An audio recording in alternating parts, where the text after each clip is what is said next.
Warrior Lore. Chapter 213, Deterrence. Chapter 213, Deterrence.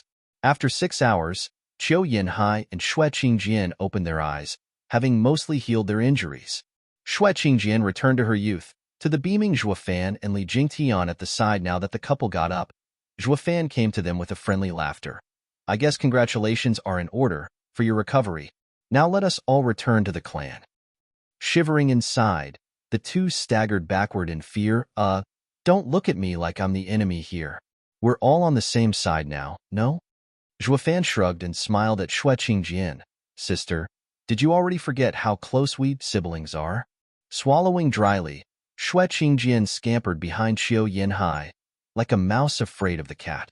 But the eyes held an unmistakable hatred overshadowed by immense fear glaring at him. Xue Qingjian spat. Who's your sister? I must have been blind to not see you've got the demon in you.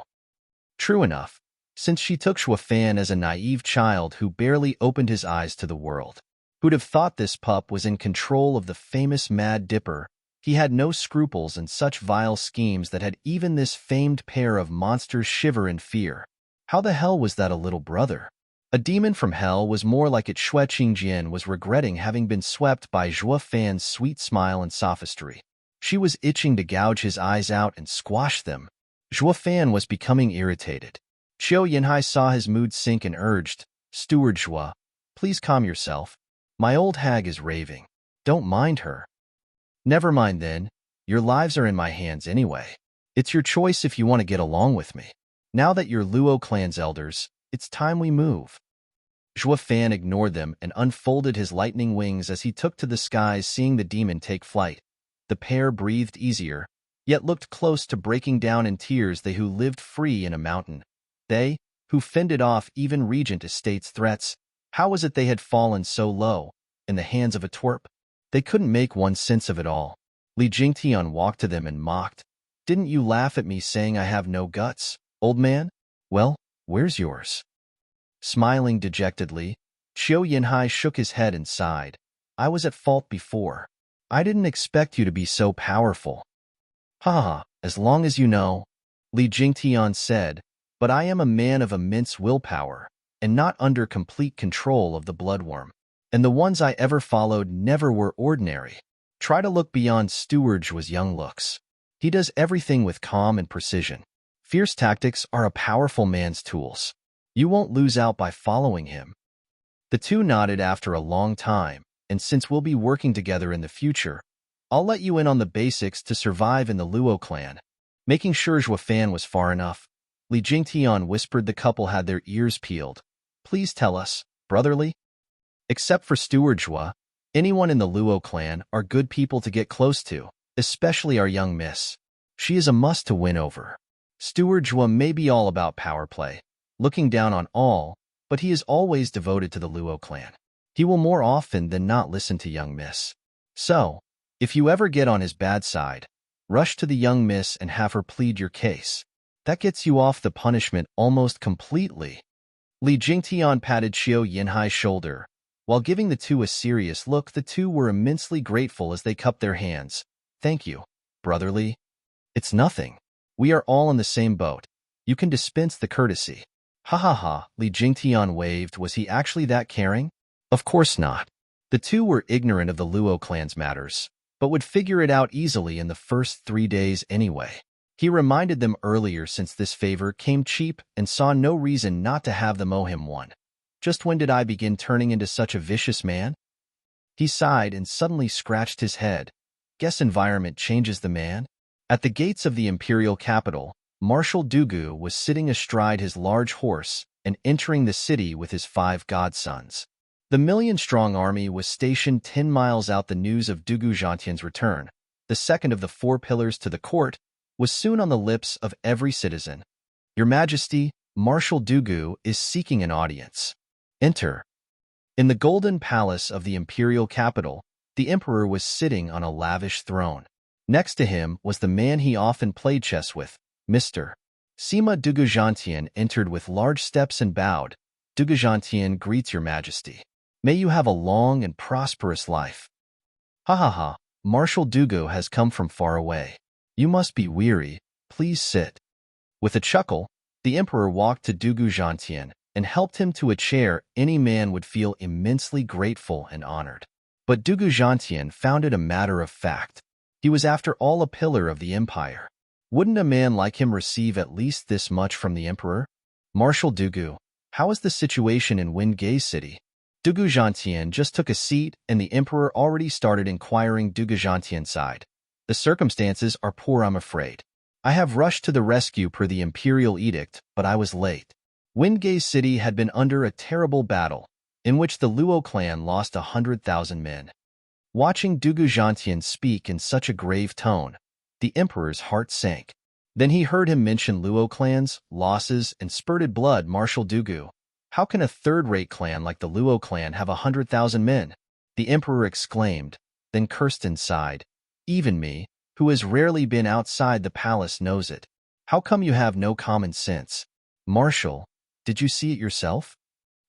No, actually, but when Luo clan's steward reported it, I also found it odd.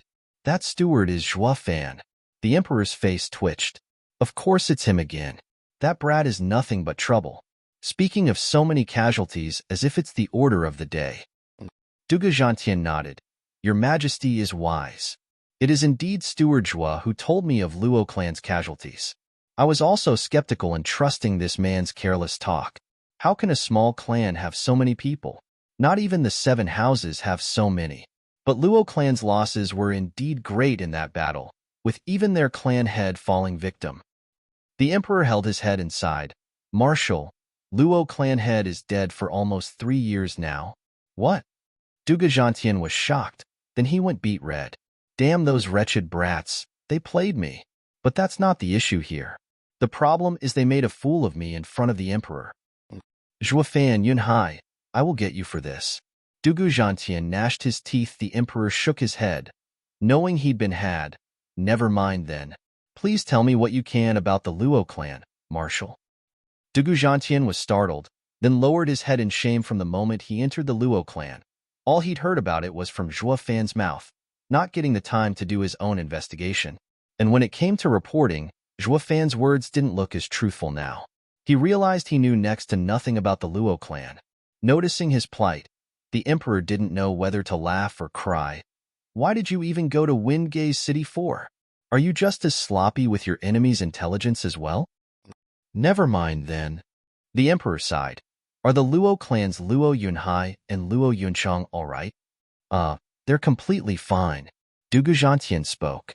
Then what of Captain Peng Yi, their elder Lei Yuntian and his goddaughter Lei Yuding? Dugu Zhantian started answering all the questions the emperor had regarding the Luo clan's higher-ups. In the end, the emperor nodded. Since they are fine, the Luo clan suffered no losses.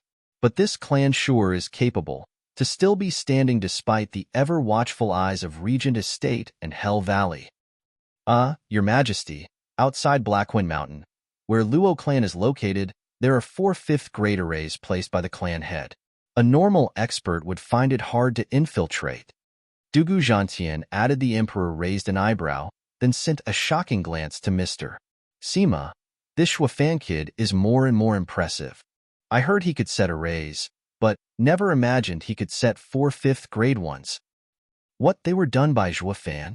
Dugu Zhantian cried out, sighing. The emperor only glanced at the old man. Just what have you been up to in Wingay City? I asked you here to give me a report, but why is it me explaining things to you instead? The emperor continued. The Luo clan lost everything, even their clan head 3 years ago, leaving only the siblings, Steward, and Captain Peng Yi behind. The current Luo clan has been brought about by Zhua Fan, and it's this kid. The emperor began recounting Zhua Fan's acts of troublemaking through the empire. Once he finished with the mess he left in Drifting Flowers edifice, he added, this kid is a rare talent, but a pity he's too volatile. He makes me like him and hate him all at the same time. Luo clan's problems are due to him, but it is also he who made the Luo clan stand tall. I just can't tell if this bizarre steward is a blessing or calamity for the Luo clan. Blinking, Dugu Zhantian was speechless. He never took Zhua Fan as an array master. As for all the stunts he pulled, Dugu Zhantian couldn't care less. Hell, what soldier doesn't pull stunts? Skill is all that matters. I must have him in my camp. Dugu Zhantian's mind was set. By the way, Marshal, is there anything else you'd like to report? The Emperor had no expectation at this point, but still asked Dugu Zhantian rushed to say, yes, it involves the Hell Valley and 2 other houses' evidence of attacking the Luo clan. Please make a decision, Your Majesty. These 3 houses had tried going into Windgaze City while I was there. Dugu Zhantian took the 3 jade slips out. The Emperor's eyes lit up and laughed. With this evidence, I'll finally take them down a notch. Did you see Regent Estate there as well? Dugu Zhantian shook his head. Among the 7 houses house lords group I saw in Windgaze City, none were from Regent Estate. I see. That cousin of mine sure likes to hide all traces. He's sure to plan something insidious. Throwing away the 3 jade slips, the Emperor barked, Humph! I will use these 3 houses as a testament to my power. Let all see who is the true ruler of these lands. Chapter 2:14 The Dreaded Divine Dragons. Chapter 2:14 The Dreaded Divine Dragons. Hell Valley was a place ever shrouded in thick and eerie mist. Today, however, was an exceptionally sunny day and cleared the view somewhat despite the warm glow of the sun promised joy. The Hell Valley's denizens' hearts were in a haze. In the meeting hall, Yuan Shan sat in his chair with elders on either side. The empty seats among the rows of elders were a dead giveaway to their somber mood. They were grimly reminded of their losses. It had been 2 years since their wisest elder, Yugiki, was killed. In this time, the valley sent their best in getting revenge for such a heavy blow. The irony was, instead of the corpse of their most hated enemy, Zhuofan, being brought, even more losses were added to the pile. Putting aside their very first elder losses in Windgaze City, because of Zhuofan as well, after Yugiki fell, the headcount slowly included 3rd elder, 4th elder, 6th elder. Even 5th elder didn't escape unscathed. Having his arm ripped out, Hell Valley was in a precarious situation, with half of their 12 elders gone and 1 crippled. All while Zhuofan was live and kicking. This was something hard to accept. It was utter humiliation. None foresaw they would take a blow as they did 3 centuries ago. Their 1,000-year-old legacy, their 7 houses' dignity was poked and taunted at every turn. Bam!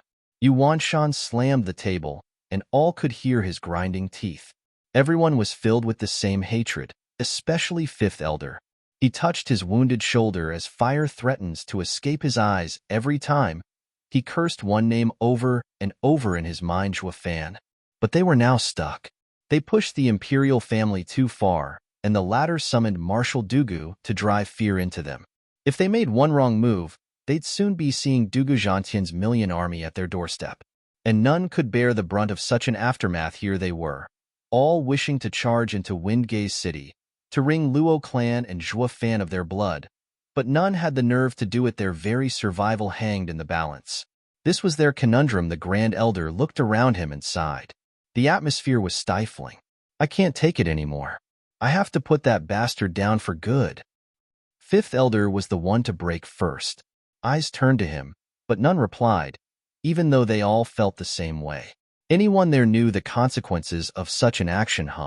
A sudden ripple brought with it the faint sound of a flute. God damn it! Who dares be cheerful at such a wretched time? I'll rip him apart. 5th elder was at a boil, and the music only helped to spur his anger further. But before he could go on the hunt, Grand Elder lifted his hand, fear shaking his very core. Wait, this is Divine Dragon Feng Qiubai's flute. Jade flute, divine sword. They were all started, with hearts in their throat. Even the enraged 5th elder slowly calmed down, his mouth hanging open from shock. Damn it all. What is that jade flute divine sword doing here? 5th elder turned to the rest. Yuan Shan sighed, filled with bitterness. Humph, why frickin' else? Isn't it the Emperor who stuck him onto us? Just why has the decades wretched imperial family up and grown a backbone all of a sudden? Yuan Shan felt like crying, but he braced for the meeting as he signaled for the elders to follow him outside Hell Valley. At the entrance, the figure of the imposing and mighty divine dragons Feng Qiubai was playing a melodious tune on his flute. When the sound stopped out of the blue, Feng Qiubai fiddled with the flute in his hand as he spoke coldly. By order of the Emperor, Valley Lord Yu is to immediately attend court. Yu Wanshan was furious. The 7 houses and imperial family were at an impasse, with both sides handling Tianyu's affairs.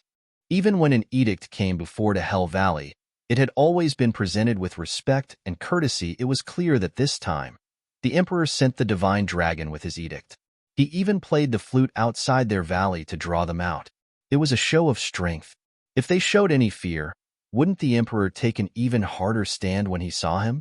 No matter how sound his reason was, he still had to go. He wanted to have a long talk with the emperor. Shielding Zhuofan had many implications. Was the emperor setting himself the 7 houses with this? Yu Wanshan was filled with sudden boldness. Mr. Fong has toiled coming here with the edict. Unfortunately, I have caught a cold and can only attend the court in a few months. Please show compassion. A damn cold? This load of bull can't get any more obvious than this. Can a peak profound heaven expert even catch a cold? You're clearly putting the emperor on the spot. The elders gave Yu Wanshan a nod. That's our valley lord. He'd use this excuse to tell that old goat we are Hell Valley of the 7 houses. We're not his dogs to order around. Boom.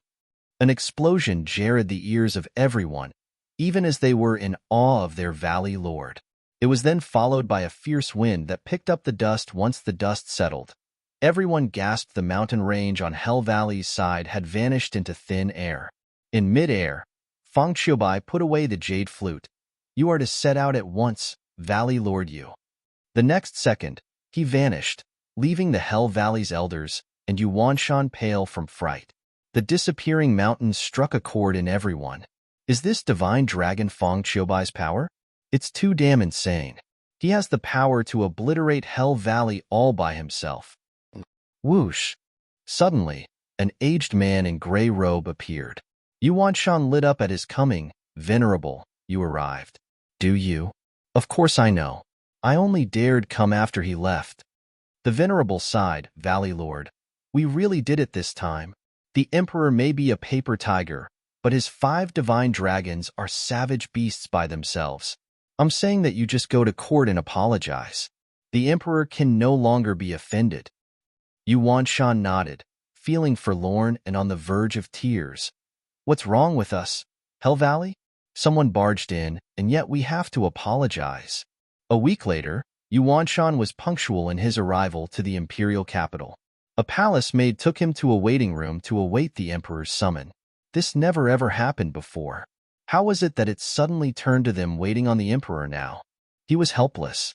Just who died and put the emperor in charge? He could only sigh, following after the maid, and to add insult to injury, Yu Wanshan found 2 old friends in there already. Yin Bagong and Lin Roughing. The 2 smiled wryly at Yu Wanshan's appearance. The 3 were like children in detention, sitting there outside the director's office, waiting for the emperor's call. House Lord Lin, who came to Merry Woods. With nothing better to do, Yu Wanshan started chatting. Lin Roughing shook his head inside. Monochrome chess sage, Sima Hui. Oh, the old guy plays chess all the time and cultivates his mind. His temper is the mildest among the 5 divine dragons. Jade Flute Divine Sword Fong Qiubai up and flattened the mountains on one of Hell Valley's sides. Mild my ass. Lin Roughing started ranting with a mournful look. That old geezer didn't say a word as he entered Merry Woods and hurled chess pieces. Do you have any idea what that's like? Every single strike was like a meteor impact. Doing it a few times had leveled half of Merry Woods. Now we only have half a millennia legacy. Then he pulled out the imperial decree, stating his hand slipped just then. So don't go telling me he's mild. Lin Roughing felt sour and tearful. Yu Wanshan never thought there was anyone having it worse than Hell Valley. AI, you 2 lucked out compared to Pill King Hall. Yin Bagong sighed, as if all his energy left him. The ones you saw can still be called humans. While my envoy was downright savage. The entire Pill King Hall lays in ruins, with all our pills and ingredients picked clean. What? Eating all ingredients? The 2 cried out in shock, fear shining in their glassy eyes. Hall Lord Yin, you truly had it worse than any of us. For the emperor to really let out that reckless little freak out means he had reached the limit of his rage. Yin Bagong nodded, so painfully true. The three looked at each other, and the room was filled with laments. Puzzling the hell out of the guards outside, weren't all 7 houses' lords filled with brashness and contempt each time they came to the imperial capital? Why was it that this time they were like lambs going to the gallows? All they heard from the tree were wails and sighs. Chapter 2:15. The Tiger Leaves the Mountain. Chapter 2:15. The Tiger Leaves the Mountain. House Lords, His Majesty is summoning you. After a 6-hour-long wait, a guard finally came to this remote room. The three sighed as if going to their funeral and followed the guard without any dissent. Soon they came upon the palace's gates. The guard bowed and gestured for them to enter. With a deep breath, the three slipped into the hall. They saw the emperor dignified on his throne, with Sima Hui next to him. At the end of the stairs, in front of the throne, stood the tall and mighty Marshal Dugu. The three swallowed dryly, feeling as if their hearts were in a vice when these men's gazes landed on them. Valley Lord Yu, Hall Lord Yin, House Lord Lin, greets your majesty. They showed utmost respect to the emperor. The emperor nodded with a winning smile. House Lords, can you guess why I have summoned thee? They all shook their heads. Your majesty, we do not. Bam! With a clang, 3 jade slips landed in front of them. The emperor tone dropped lower. Humph, so you don't know? Then do you at least know these jade slips?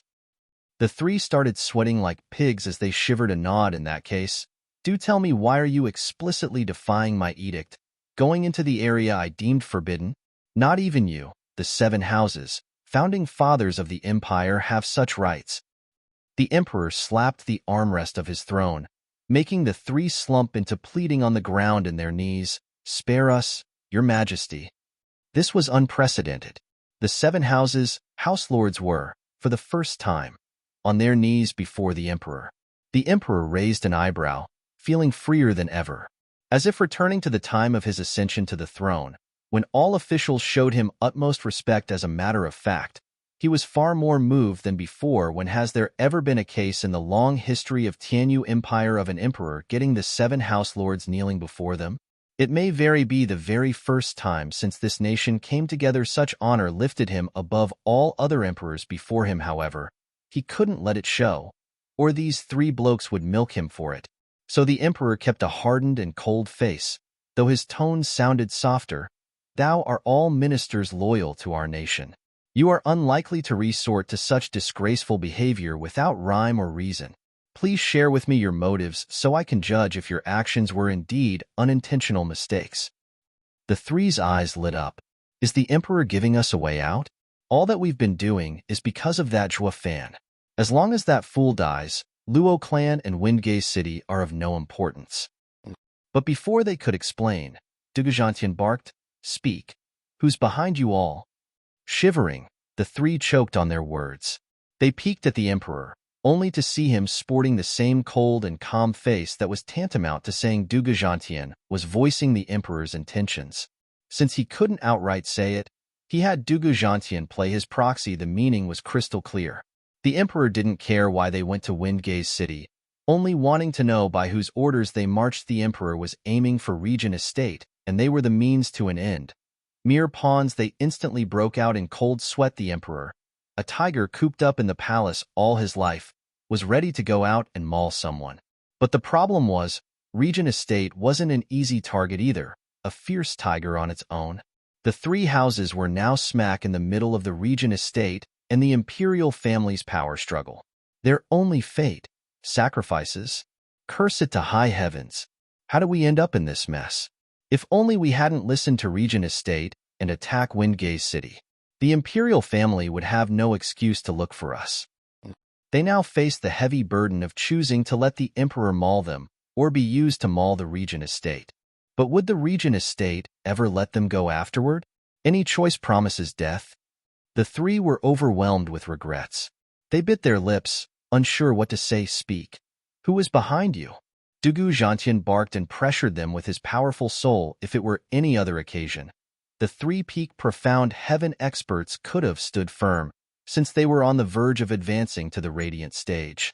But now, however, they were frightened, their spirit shaken, and this show of force broke through their mental walls, making their clenched jaws relax. But then, A loud shout echoed. Regent Estate Lord Huangpu Tianyuan and Prime Minister Zhuge Changfeng are requesting audience.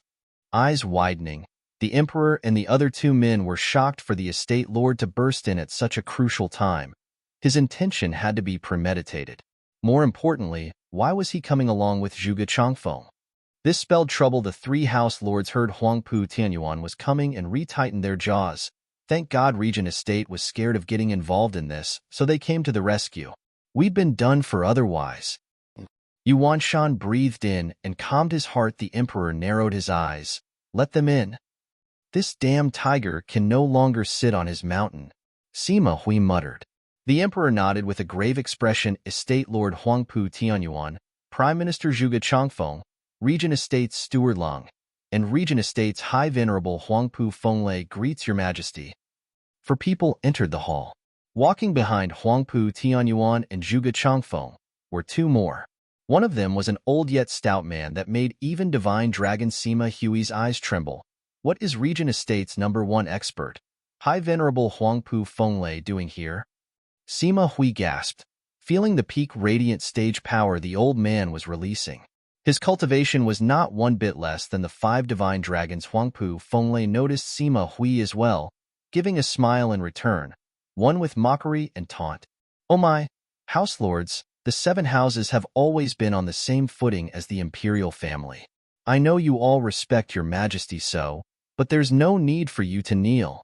Others might grossly misunderstand and think his majesty intends to suppress the 7 houses, going against ancestors' rule and bringing him shame. Up, come now. You can't have his majesty suffer such injustice. After bowing to the emperor, Zhuge Changfeng went to help the 3 house lords with a smile. The emperor clenched his fists and gnashed his teeth. The emperor didn't allow them to rise, but Zhuge Changfeng dared help them out of his own initiative. His intentions couldn't be clearer. But since Zhuge Changfeng's reason was very sound, the emperor could do nothing to vent his anger. This was how Zhuge Changfeng usurped the emperor's prestige, while raising the 3 house lords by getting them to their feet. That was because they had the Regent Estate backing them, helping ease their fears at that moment. The emperor group's pressure exerted on the house lords went up in smoke. Using the same excuse again would no longer work. You're good, Zhuge Changfeng. I'll give you that. The emperor cursed and sighed, but didn't let it show. He turned to Huangpu Tianyuan laughing. Cousin, you've been away from the imperial capital for decades. What could have brought you here today? Your Majesty, I have come to confess. Huangpu Tianyuan bowed. The emperor's brow shook. Despite not understanding, he added, Cousin, I do not understand. Regent Estate is kin to the imperial family and always proper, defending the caged dragon city in the imperial family's stead. What possible reason is there for you to confess? What crime? Your Majesty, your patronizing tone terrifies me so. Huangpu Tianyuan clenched his fists and said humbly, the 7 houses have assisted the imperial family for 1,000 years and bring peace to Tianyu. But the 3 houses dared defy your decree, entering the area your Majesty deigned forbidden and causing the people to lament. I, Regent Estate, the head of the 7 houses, have failed in my duties and deserve to be punished. Crack. The emperor's fingers let out a sudden sound. As his face only sank lower since the founding of the empire, the 7 houses and the imperial family had been at peace, but the duty of reigning in the 7 houses fell to the imperial family. But for Huangpu Tianyuan to dare utter such responsibility, he did no damn crime. He was overreaching in his power play to gain more status, but over the millennium, the Regent Estate had been the head of the 7 houses, a truth the emperor could not refute. His only choice was to stew in anger. Cousin, this is too much of a burden for you. How can I let you take the 3 houses' crime onto yourself? The emperor stated, yeah, Estate Lord Huangpu. Regent Estate may stand at the top of the 7 houses and should indeed take responsibility for them. But since Lord wishes to take their crimes onto yourself, you'd be placing yourself in peril. Furthermore, the 3 houses' crime may not be as heavy for you to take it upon yourself. Zhuge Changfeng revealed a wicked grin as he eyed the emperor, widening his eyes. The emperor smiled coldly. Is the prime minister implying that I am wrong? I wouldn't dream of it. Your Majesty is not wrong in the least. Just that this matter is so minor. Zhuge Chongfeng's contempt was clear to all. The emperor was enraged, on the verge of blowing a fuse. Chapter 216, Exploit. Chapter 216, Exploit. So according to you, Zhuge Chongfeng, openly defying an imperial edict is a trifle? Dugu Zhantian spoke coldly with a booming voice. If everyone does it, what would become of the imperial family's dignity? Brushing away his outburst with a smile and a wave, Zhuge Chongfeng shook his head. Marshal, ease your anger. That is not what I meant at all. Defying the imperial edict has and always will be a serious crime. But in the case where the ruler is rash and tyrannical. Say that again? Dugu Zhantian barked. Zhuge Chongfeng waved his hand with a dismissing smile. Ha ha ha, Marshal need not be angry. I wasn't speaking of His Majesty. His Majesty is an upstanding ruler. Even more than that, right? The emperor's heart shivered. He and Sima Hui, both snorting inside the three, were putting the squeeze on the three house lords just to avoid this particular mess. Only so they could hold one over the Regent estate. But now, Zhuge Chongfeng had breached this topic and the emperor couldn't stay silent. The emperor gave a curt nod for them to elaborate on the reason behind this mess. The three house lords straightened their backs and cupped their hands.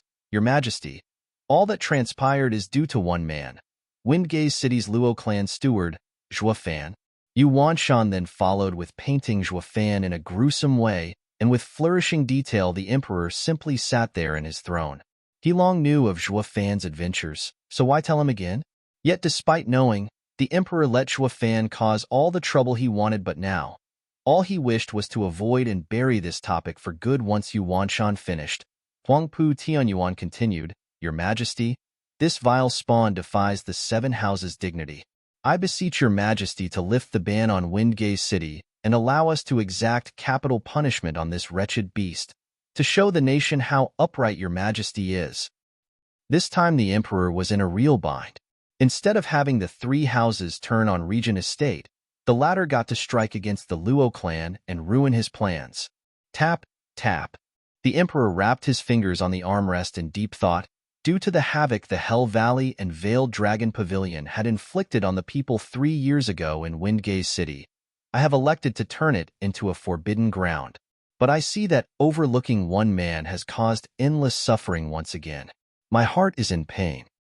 They all knew where he was going with this, sporting large winning grins, and sure enough, the emperor continued with, I shall not look into your first offense, but you are not to step into Windgaze City again. If you want to catch that beast, you will have to wait for him to come out. Your Majesty's heart is with the people. The empire rejoices in having you. Huangpu Tianyuan's group cupped their hands in heartfelt admiration, but the sneer on their faces was plain to see. This hidden battle between Emperor and Regent Estate ended with the former's complete defeat. Not only did he not seize Regent Estate's weakness, with the three houses getting away scot-free, what was worse, he was unable to defend his chess piece, Windgaze City, almost throwing it to the wolves. The Emperor's might faded, earning the ridicule of all. Thank you, Your Majesty. Yu Wanshan bowed like the rest, and then showed the same respect to Huangpu Tianyuan. Thank you, Estate Lord Huangpu. The emperor felt he was choking on something where neither choice of swallowing or spitting out was any good. He resolved to just stare at them with all the anger his eyes could muster. Huangpu Tianyuan simply ignored it and half bowed. Your Majesty, we are most grateful for your mercy. We shall take our leave. He didn't care if the emperor had other intentions. He simply turned around and left. It was a clear disregard of the emperor's position. And yet the emperor could only glare with hatred. Hold on. The people turned to see monochrome chess sage stomping over, with fire in his eyes, at High Venerable Huangpu Fenglei. It's been so long, Sir Huangpu. Would you care for a game of chess? Not letting the other respond, Sima Hui directly launched a chess piece at Huangpu Fenglei. A great power suddenly pressed on everyone's shoulders. The house lords were all peak profound heaven experts, but just this meager chess piece had them all feel as if a mountain was bearing down on them. They couldn't even step back, blood draining from their faces. Divine Dragon Sima Hui's attack was terrifying. Yet Huangpu Fenglei simply stepped before them without fear. He extended 2 fingers and caught the piece as if it was nothing, dispelling the pressure with his gesture. Squinting, Sima Hui didn't expect for Huangpu Fenglai to be so strong as to take his attack so easily. With a grin, Huangpu Fenglai spoke. Mr. Sima's chess skill is exquisite. How could a martial artist such as I compare with a chess sage such as you? I would only disgrace you by playing. Huangpu Fenglai then flicked the chess piece back. A pressure far greater than before came down on Sima Hui, and the Emperor Sima Hui took a rushed step forward to protect the Emperor and was going to use 2 fingers as well. But the power was too great and forced him to take a step back, looking aghast at Huangpu Fenglai. Sima Hui said, "After not seeing each other for so many decades, Mr. Huangpu's power has greatly increased. I'm afraid I may no longer be your match." "You're too kind, Mr. Sima is far more talented than I. Only, Mr. Sima indulges in chess, while I merely work hard in my training." With a mocking laughter, Huangpu Fenglai gave Huangpu Qingyun's group a look. They all joined his laughter as they left this great symbol of imperial power that was the palace. Sima Hui's brow had faint sweat watching them go. He looked down to see how deep an imprint his foot left when he withdrew. Huangpu Fenglai's power was dreadful to force a divine dragon to leave such a mark on the floor. Bam! The Emperor shot to his feet and knocked over a candle stand as he cursed, "These traitorous mongrels have gone too far. They come to my palace, asking for my obedience?" "Calm down, Your Majesty," Sima Hui advised. "With Zhuge Changfeng here, our reasons are moot in front of a man with his oratory skills. That is why I tried going after Huangpu Fenglai to make them cower. But who'd have thought Huangpu Fenglai's power trumps mine, further diminishing your prestige? It was my miscalculation. Please forgive me, Your Majesty." The Emperor didn't speak, his eyes shining with a dark look. Dugajantian smoothed his beard and sighed. This plan was to use the 3 houses and strike a blow at Regent Estate's arrogance, or at least drive a wedge between them. But now, Regent Estate came to their rescue, further making them stand with the Regent Estate. All our hard work was exploited by Regent Estate. Now that the Regent Estate is together with 3 houses, they will be even harder to deal with. Sima Hui nodded. While the Emperor was pacing in deep thought, then the Emperor's eyes shined. "Mr. Sima, isn't the Esoteric debate around the corner?" "Indeed, Your Majesty. It shall take place in 5 years. Sima Hui nodded, then started. "Your Majesty, you don't mean—" Smiling, the Emperor nodded. "Hasn't the Regent Estate flaunted being the head of the 7 houses since he always took first place in the Esoteric debate? If he comes short in any way this time, their dignity would take a heavy blow, and the seed of doubt would be planted in the other houses that its power had declined. But Regent Estates every generation has been filled with geniuses, especially this one, with even some freaks mixed among them. The other houses have their own fair share of talents, but none can compare. There's even rumors that one among them can break the shackles of Radiant Stage, becoming the peak of power in Tianyu. Just what junior could have such potential?" Sima Hui's brow was locked, to which the Emperor snorted. "Speaking of freaks, is there any little freak more rampant than that guy?" "Your Majesty, you mean Zhuo Fan?" Sima Hui and Dugajantian spoke in unison. The Emperor nodded with a sneaky smile. "It's time for that brat and the Luo clan to pay back for sheltering them. They need to just cut the Regent Estate down a peg at the Esoteric debate, and I will declare the Luo clan as the 8th noble house to keep Regent Estate in line." Sima Hui and Dugajantian were speechless. Zhuo Fan had shocked them again and again, but the Luo clan's foundation was thin.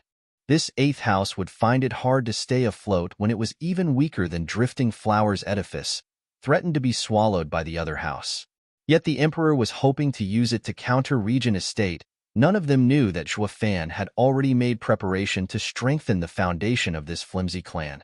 In another place, Zhuge Changfeng's group left the palace with scorn on their faces, especially the 3 house lords, who were pushed into a corner by the Emperor, were now wild with joy, and just like the Emperor, they were in complete awe of the Regent Estate and Huangpu Fenglai. Holy moly, how many are there that can push back a divine dragon? "Zhuge Changfeng, thank you for making all of this happen." Huangpu Tianyuan cupped his hands. Zhuge Changfeng smiled and spoke in the same cold tone. "Ha ha ha, there's no need to thank me. Wasn't it all planned by your steward, Lung Wucheng?" Zhuge Changfeng then left with a smile. The yin and yang elders caught up to him, having kept their distance so far Yuan Shan didn't quite understand.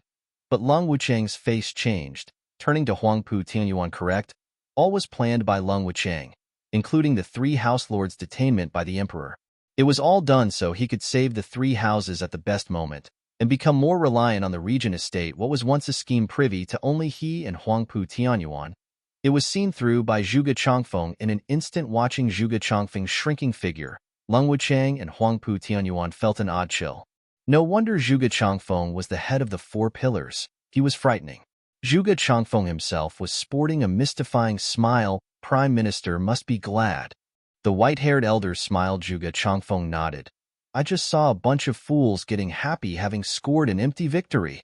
But, ha ha ha. The elders were puzzled. Zhuge Changfeng was quite vague. But, Yuan has ruled these lands for 1,000 years for a reason. To not even see through a chess player's unfathomable skill, he still dares to play with cloak and dagger? So this is the extent of unwanted contriver. Ha ha ha. Chapter 217. The Suicidal Life and Death Art. Chapter 217. The Suicidal Life and Death Art. For figures fell on Blackwind Mountain. Zhuo Fan and his 3 elders Qiu Yinhai and Xue Qingjian watched in awe the impressive sight formed by the mighty 4 fifth grade arrays.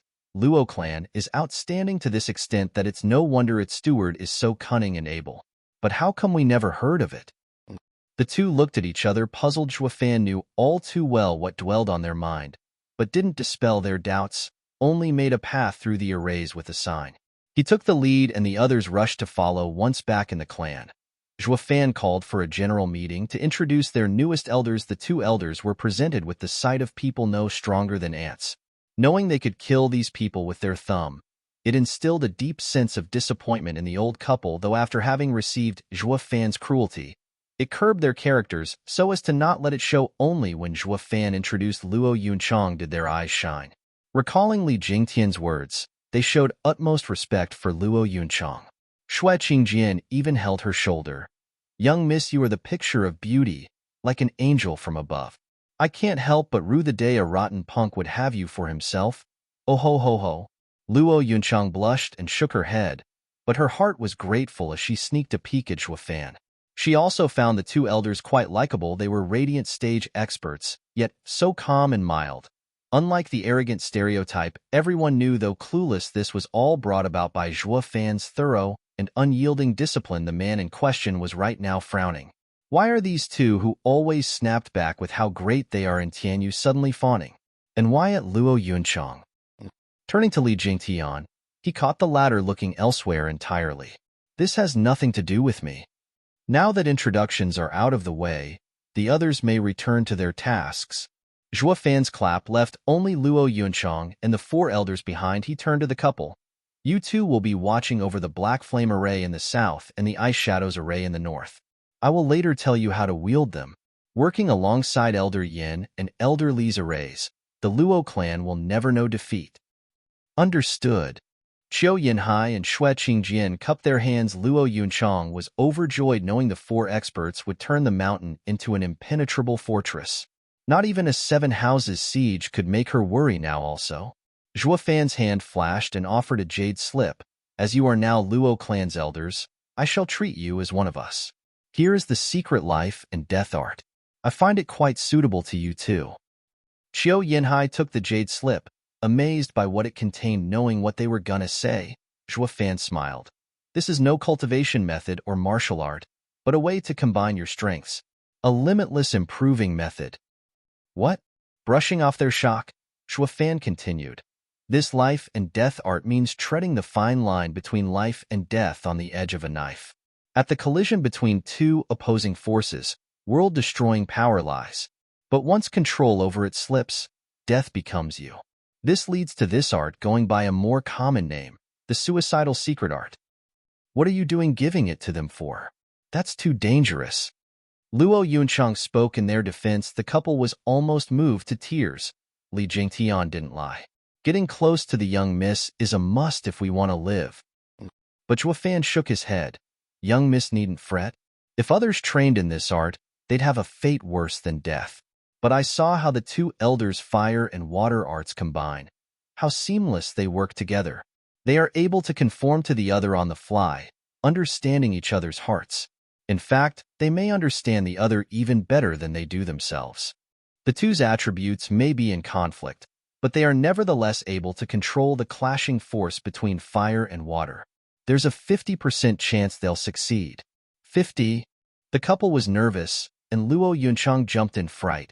That's too little. Zhuo Fan shook his head. Nothing ventured, nothing gained. The greater the danger, the bigger the return. I'm sure you two know this fully well.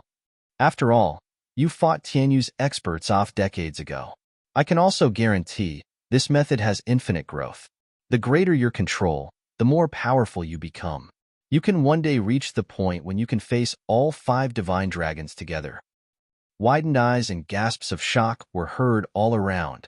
Imperial family's divine dragons were the strongest in Tianyu. Not even if their cultivation matched could they defeat one.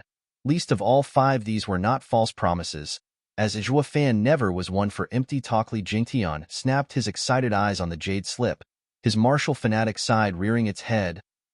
What if, suppose, I train it? Elderly, this was given to us by Steward Zhua, so don't go against his decision. Qiu Yinhai guarded the jade slip, watching Li Jingtian as if he was an archenemy to the couple. The two loved each other, but having been in the martial world for so long, the promise of power could hardly be denied. Hearing the return of the life and death art being so gargantuan, they'd take it even if it was just a third chance of success. How could they have ever reached the 5th layer of radiant stage if they didn't have this bit of boldness? Though Li Jingtian's eyes never faltered from the jade slip, Zhuo Fan dismissed his fervent greed. Elderly, it's not for you. I'll be blunt. Train it and die. What nonsense is that? With my talent, my aptitude, my power, I am better than them in everything. Li Jingtian rebuked. Zhuo Fan shrugged and turned to the two. The couple was now eagerly combing through the information in the jade slip. 15 minutes later, they looked dumbfounded. Sporting an extra red face, Li Jingtian was startled and impatient. Well, spit it out. Is the art so intricate not even you two can unravel? Give it here. Let this old man have a look. Beat it. It won't do you any good even if you do look. Xue Qingjian glared at him. Qiu Yinhai lowered his head in embarrassment. Steward Zhua, just where did you pick a dual cultivation art? You're putting us on the spot. Dual cultivation art? Li Jingtian's eyes bugged out as he stammered. Zhuo Fan cracked up. Ha ha ha. Life and death art needs 2 people that are closer to each other than their relatives yet of opposite cultivation methods. Only this can bring out its power. If your feelings are true, they will be conveyed and fruit will blossom. If all you have is lust, death follows.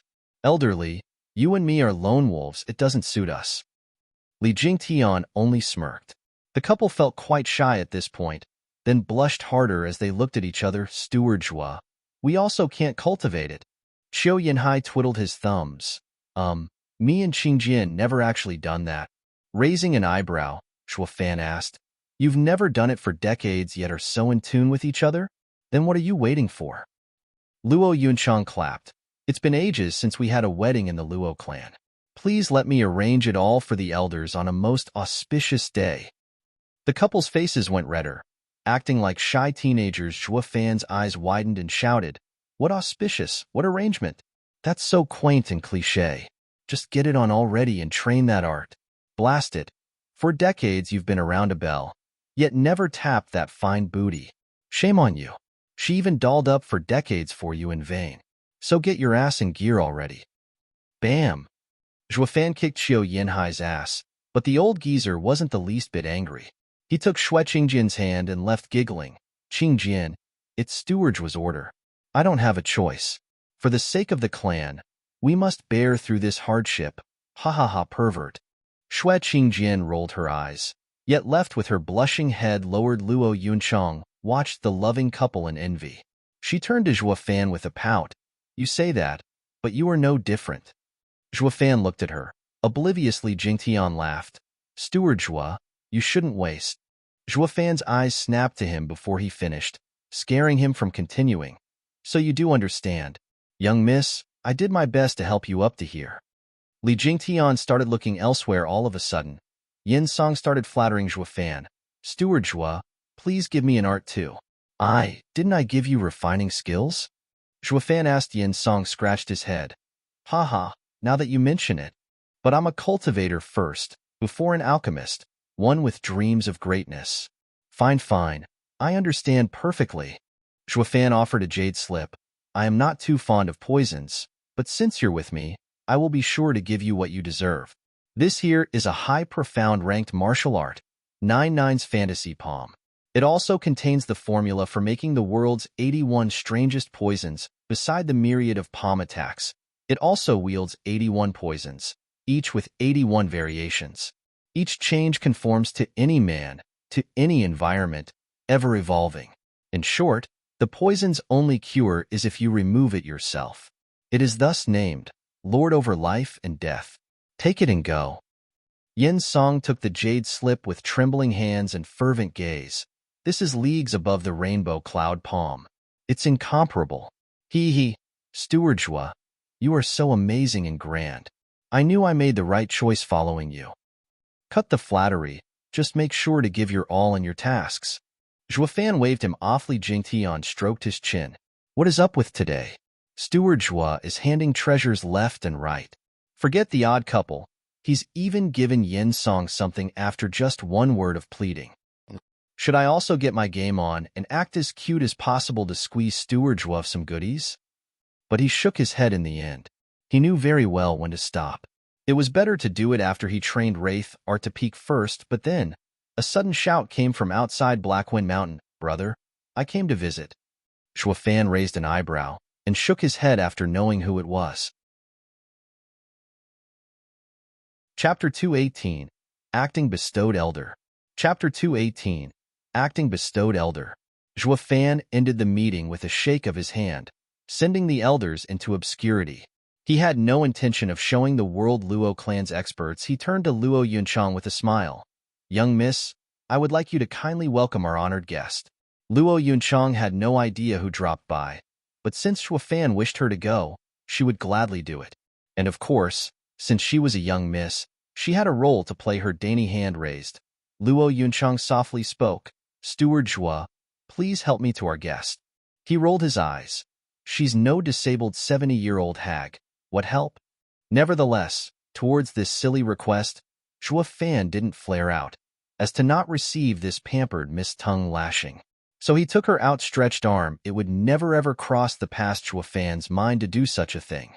But now, Zhuo Fan found the rough edges of his character had smoothed over, somewhat, particularly in the case of young miss, where he caved quite easily. God damn it! How can I still be a demonic emperor? Zhuo Fan cursed but wasn't that angry, quite happy in fact. As if enjoying the moment, Luo Yunchang stole a glance at the forced Zhuo Fan and giggled a sweet laughter. The two thus descended, past the arrays and off the mountain. What greeted them was another mountain, more aptly put, a mountain of a man.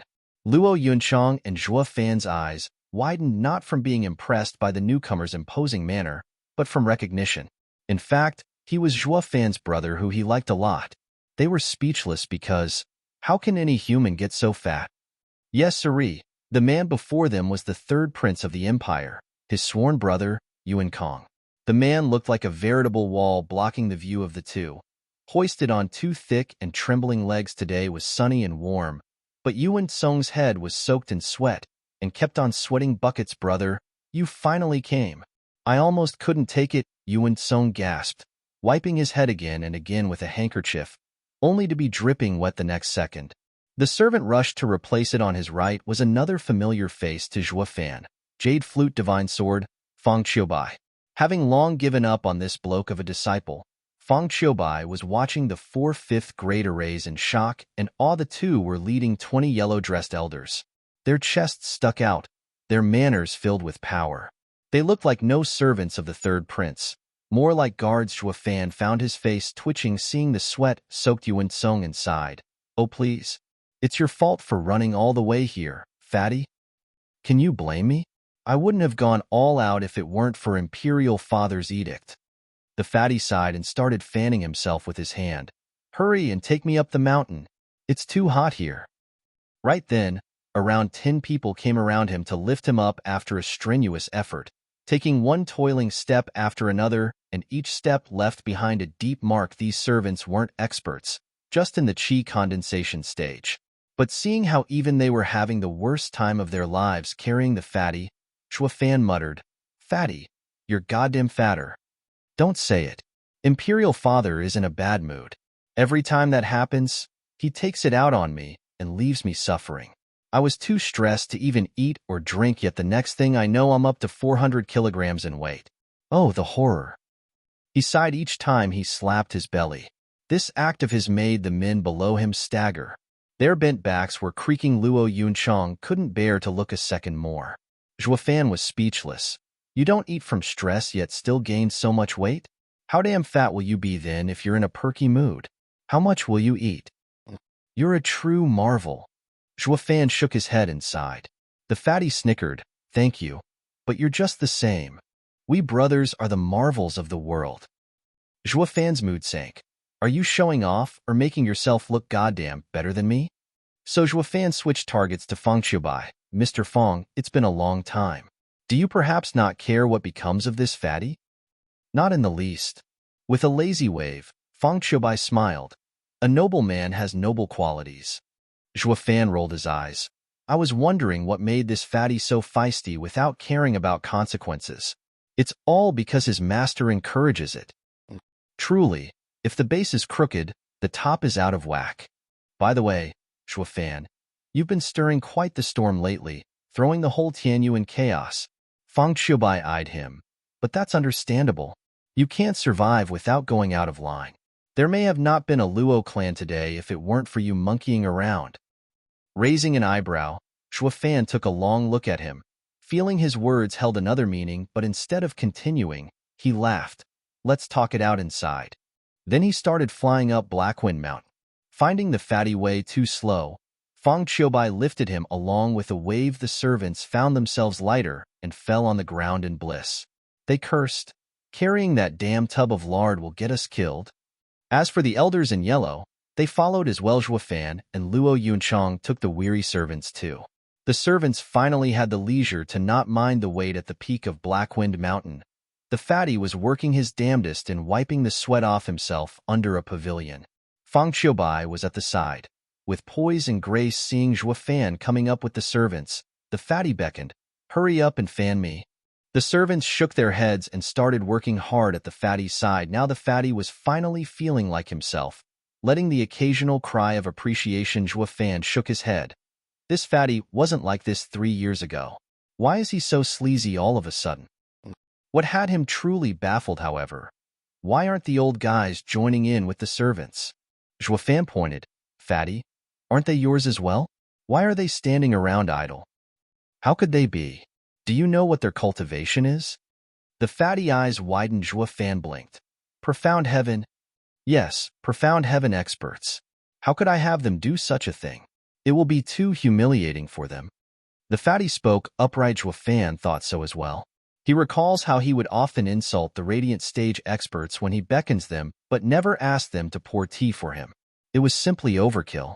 He found no point in respecting anyone whose talents were of no use. Am I not one to respect talents and make use of their abilities fully? Ha ha, probably not. Since he always saw others with a cynical eye and never showed any respect. Anyways, who in the mortal domain was worthy of the demonic emperor's respect? Zhuofan shook his head.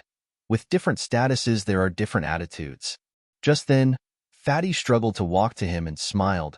Brother, to be honest, these profound heaven experts aren't mine, but yours. Mine? No, that's not right either. You're just Luo clan's steward. How can they be yours? I mean to say that they are elders whom my imperial father offered to the Luo clan. Your clan just got a gift falling into your lap, and its rise is just around the corner. Well, are you happy? The fatty laughed at Zhuofan's dumbstruck face. Luo Yunchang's eyes shined in glee. They will all be Luo clans.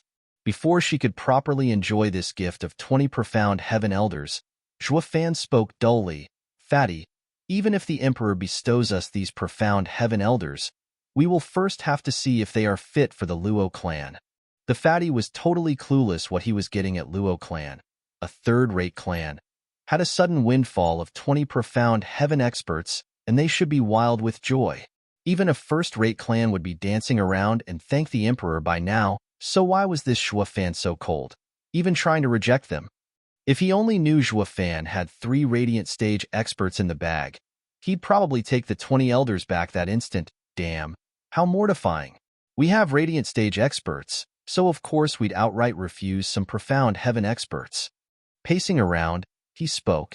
As of now, you are Luo clan's elders. I am the steward, Zhuo Fan. You are to listen to every one of my instructions, besides young miss. Humph, a puny steward minds me? Luo clan sure is an oddity. One of them complained before Zhuo Fan finished. Zhuo Fan's face went cold in a flash. Luo Yunchang shrugged and turned her head. Not in the least interested in their fates, there was no cocky elder in the Luo clan. Not one. That was because this place housed an even more outrageously conceited steward. You could offend anyone in the Luo clan, but may God help you if you stepped on the steward's toes. Humph, your funeral. You're on your own now. Zhuo Fan's power goes unchallenged here. They were oblivious to this iron rule, but they'd do it anyway even if they knew, since they came by the grand order of the emperor. Though, they were most certainly gambling with their lives at this point. Chapter 219. How is that a rule?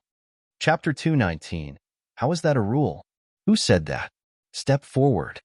Zhuo Fan roamed the group with a critical eye. A thin elder moved, sneering at Zhuo Fan. Humph, you snot-nosed brat. Pa. Zhuo Fan instantly cuffed the man, making him stumble. That's Steward Zhuo for you.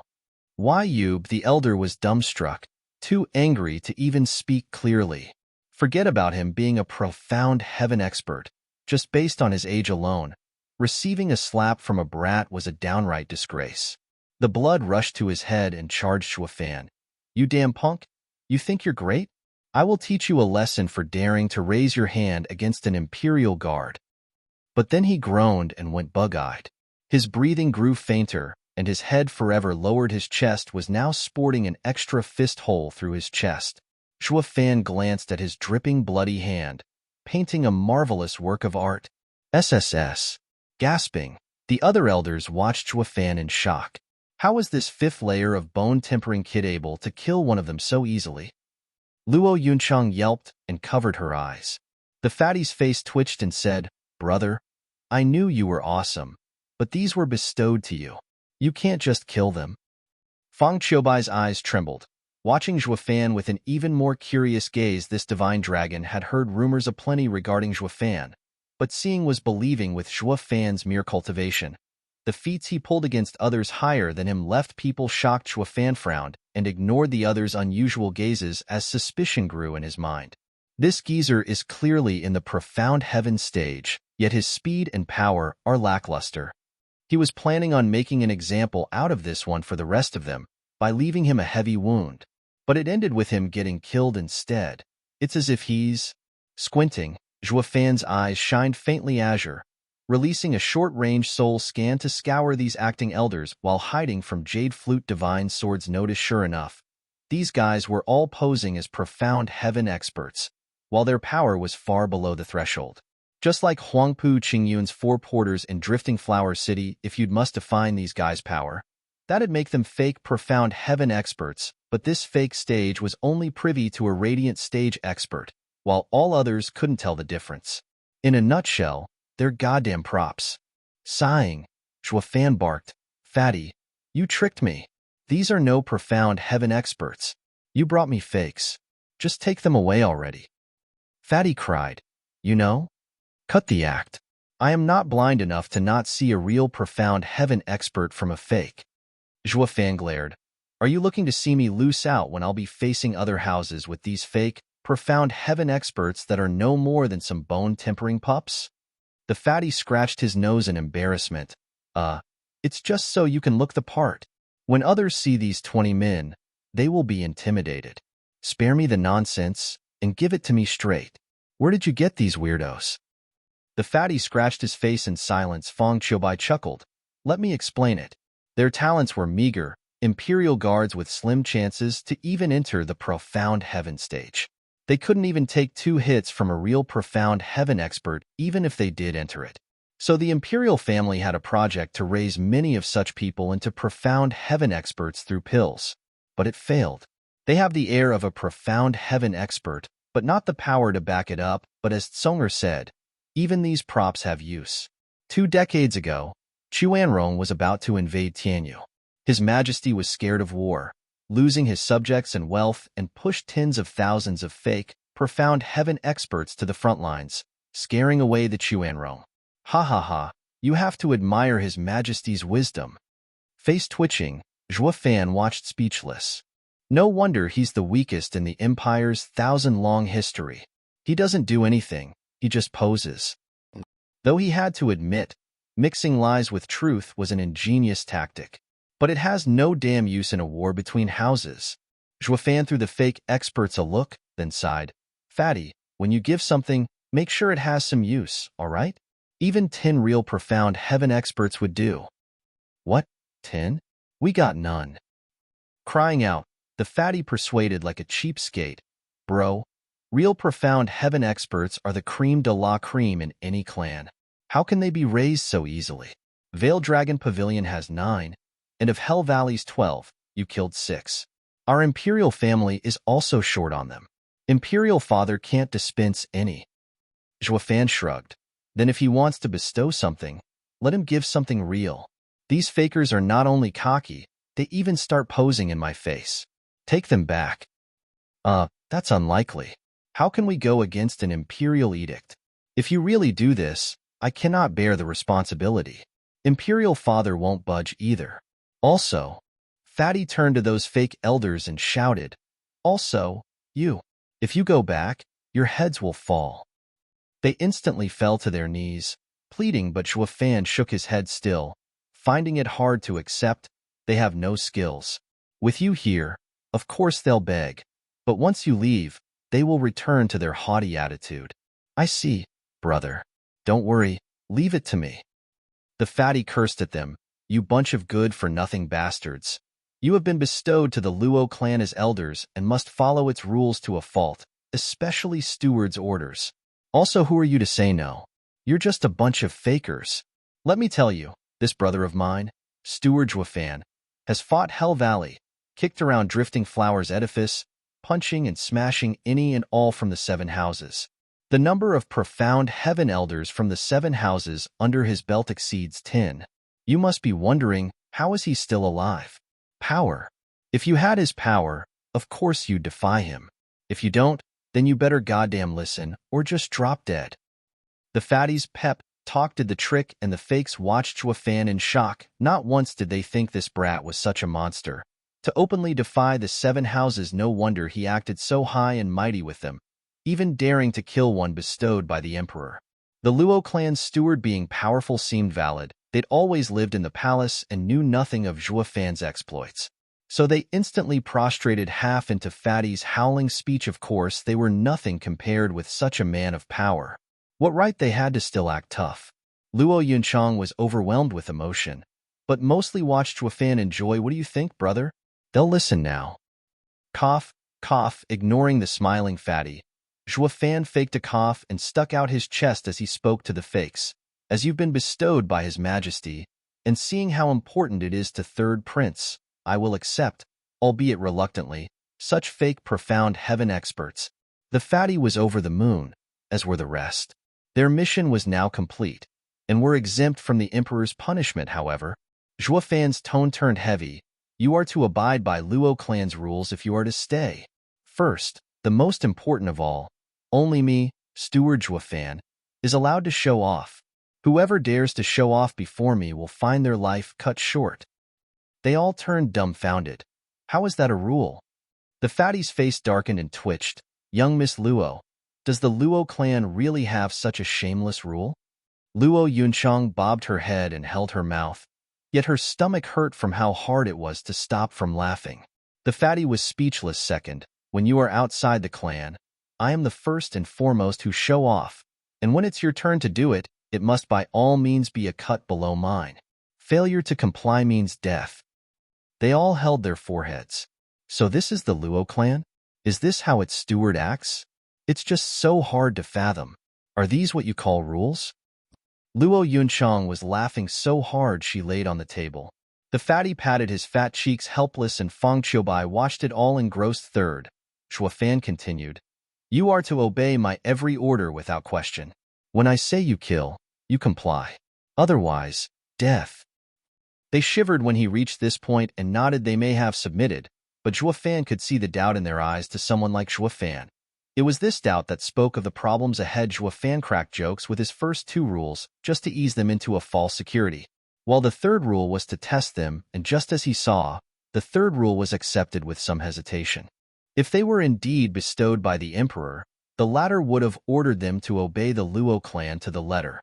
So the third rule ought to have been received instantly, but they hesitated. This proved they had a different aim being here, and this sudden rule caught them off guard. Shuofan showed a crafty smile. This makes you Luo clan's elders. Grand Elder will take you now. Elder Lei.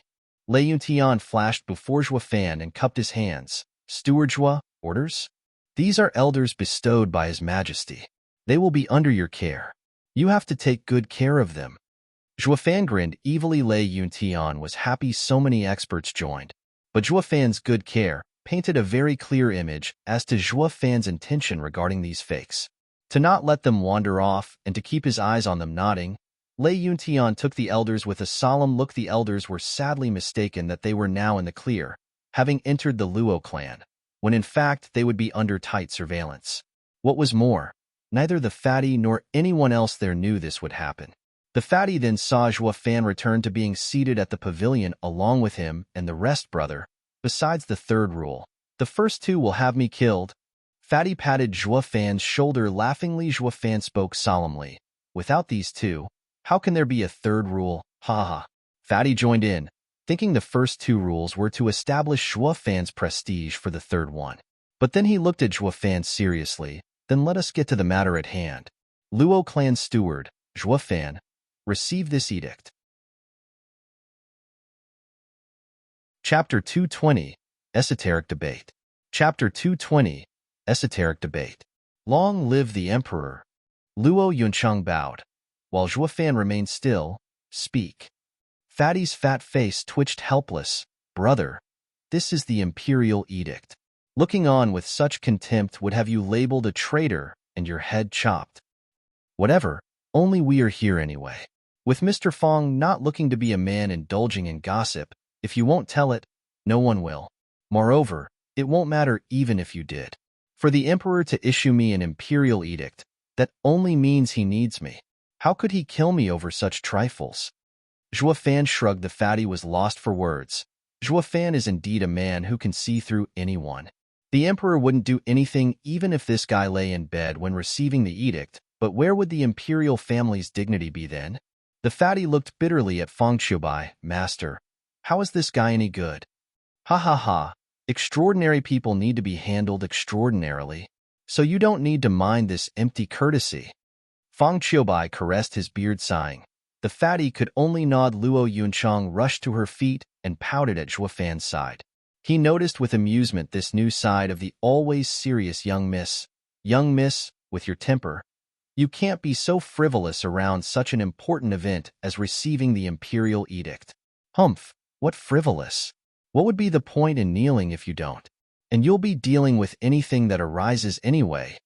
Luo Yunchang snorted and stuck out her chin. Shuofan laughed and praised. That's our young miss all right. This was the Luo clan Shuofan wanted, the best clan in the world. They had to aim for the heavens themselves as well. How could that come to fruition if they'd buckle just from some yellow paper from some emperor? The fatty was almost crying. Shuofan is ruining the Luo clan. When he came here 3 years ago, the Luo clan was filled with respect and saw the imperial family with reverence. But now, they were tough and stubborn, with even the ever-cautious young miss acting like this. They didn't yet make the part to face the 7 houses, but they already started to show the same defect as them. Just how the clan head was, so too did the clan act. And just how their steward behaves now, that's what the clans will turn into. The fatty shook his head, dispensing with the courtesy as well. Never mind then, it's a verbal order anyway. I'll be straight with you. The Emperor intends to have you participate in the esoteric debate and take the Regent estate down a peg. The esoteric debate? Zhuofan raised an eyebrow. He looked at Luo Yunchang, finding her just as clueless as he was. The fatty raised his bloated head and showed a cocky grin. You were so cocky before, so feisty, when you are in fact nothing but boors. It's now my turn to show off. The fatty laughed and preened. Esoteric debate is held once a century, a gathering of the most elite clans. With the Luo clan not being even a third-rate clan, a mere cannon fodder for all these years, it is perfectly normal for you to be ignorant. Is that so? Then why is the Emperor inviting our small clan? Please report to His Majesty, Third Prince, that after hearing your words, Zhuofan feels sorely lacking and ashamed to participate in this grand summit. Tell him to find someone more worthy of his attention. Zhuofan flicked the non-existent dust of his clothes. The fatty caught Zhuofan's arm in panic. Don't, brother. Imperial Father will kill me if I go back like this. It is my fault for trying to show off. Right? I will definitely frame Luo clan's first rule on my wall to remind myself every day you will be the only one to show off. Please find it in your heart to forgive this foolish brother of yours. The fatty was begging Zhuofan in tears, his swag gone like the wind. Luo Yunchang giggled and Feng Qiubai shook his head. Fine, do continue. Zhuofan was only playing around with the third prince. He knew when to quit the fatty side and no longer dared mess around. Brother, to tell the truth, the esoteric debate is really not some place where elite clans gathered, but where houses bet on their honor to avail themselves. It is a slaughterhouse. A clan can rise to the top in one step, or fall to their ruins in another. Many first-rate clans would find themselves worse than even third-rate clans. Brother, you must be vigilant if you still want to go. Oh, why do you say that? Zhuofan frowned in doubt with a sigh. The fatty's green and beady eyes shined with a deep gaze. This goes back to the founding of the empire, of the time when the 7 houses were in constant conflict with each other. There was no open war between the 7 houses, but none was willing to back down to anyone. To settle the disputes among them, Tianyu's founding emperor signed an agreement with them. Anyone below 30 years of age was going to compete in order to settle whose house would become the head of the 7 houses. These youths would also one day represent their houses in the future. Their power predicted their house's power under their rule. The 7 houses thus no longer took arms and their ranks divided. This was the inception of the esoteric debate. Gradually, more and more outstanding clans who wished for greatness joined. They were chosen by the 7 houses and imperial family to participate. This is how the current esoteric debate came to be, yet, no matter how many clans joined, it was still the 7 houses that came on top. The others would simply be fighting for the chance to be their vassals. It slowly turned into a bizarre situation. For the sake of their reputation, the 7 houses weren't into this debate to the death, while the vassal clans fought to the bitter end for their masters. The survivors would thus be looked kindly upon by the houses and also receive their support, while the rest would become mountain of bones for the other to rise on. The fatty's tone contained mockery, pity, but most of all anger. The 7 houses' existence robbed the rest of the clans their chance at greatness, reducing them to mere expendable pawns. The esoteric debate held each century left Tianyu stagnant, its power never reaching new heights, while the 7 houses' power kept on growing to him. The 7 houses were Tianyu's cancer. Zhuofan sensed his hatred and nodded. Then what does the emperor expect of me? Defeat Regent Estate? That's hardly feasible for a fresh clan like yours. You're just too weak. The fatty smiled wryly and dismissed his words. Regent Estate dares call itself the head of the 7 houses and harbors the ambition to swallow the other houses because it never once lost in the esoteric debates. Imperial Father wishes for you to harass Regent Estate and throw them off their game. Regardless of which other house takes the head title, it would give Regent Estate a severe blow to their prestige. Zhuofan's brow trembled and shot the fatty a look. Harass? You want me to lower myself in doing such a trifling matter? Haha, brother, I know you're great, but you do not understand them. Even interfering would be a tough problem for many other people. Chuckling, Fatty gave him a yellow ribbon of silk, This was the roster for the last esoteric debate. See for yourself. Zhuo Fan looked at the names of the 7 houses' disciples in shock. Especially since there were so many familiar names, the fatty pointed out each one. The 7th name, from Drifting Flowers Edifice, must be quite familiar to you. Grandmother Chu Bijuan is renowned among the 7 houses. But despite her bravery, she was too weak. Drifting Flowers Edifice was dead last among the houses in the last esoteric debate, as if to point out it would in fact become the weakest in this last century among the houses. Zhuo Fan nodded. Watching the names, many issues started making sense. It showed the precise power of every house lord, extrapolated into the probable power each clan had in the near future. The 6th name, Mary Woods. Zhuo Fan's eyes skipped at the moment he saw it. Humph. Nothing notable about a claptrap, spouting opportunist pre-Copernican, obscurantist with no backbone to speak of. 5th name, Sword Marquis Abode, led by Jian Suifeng.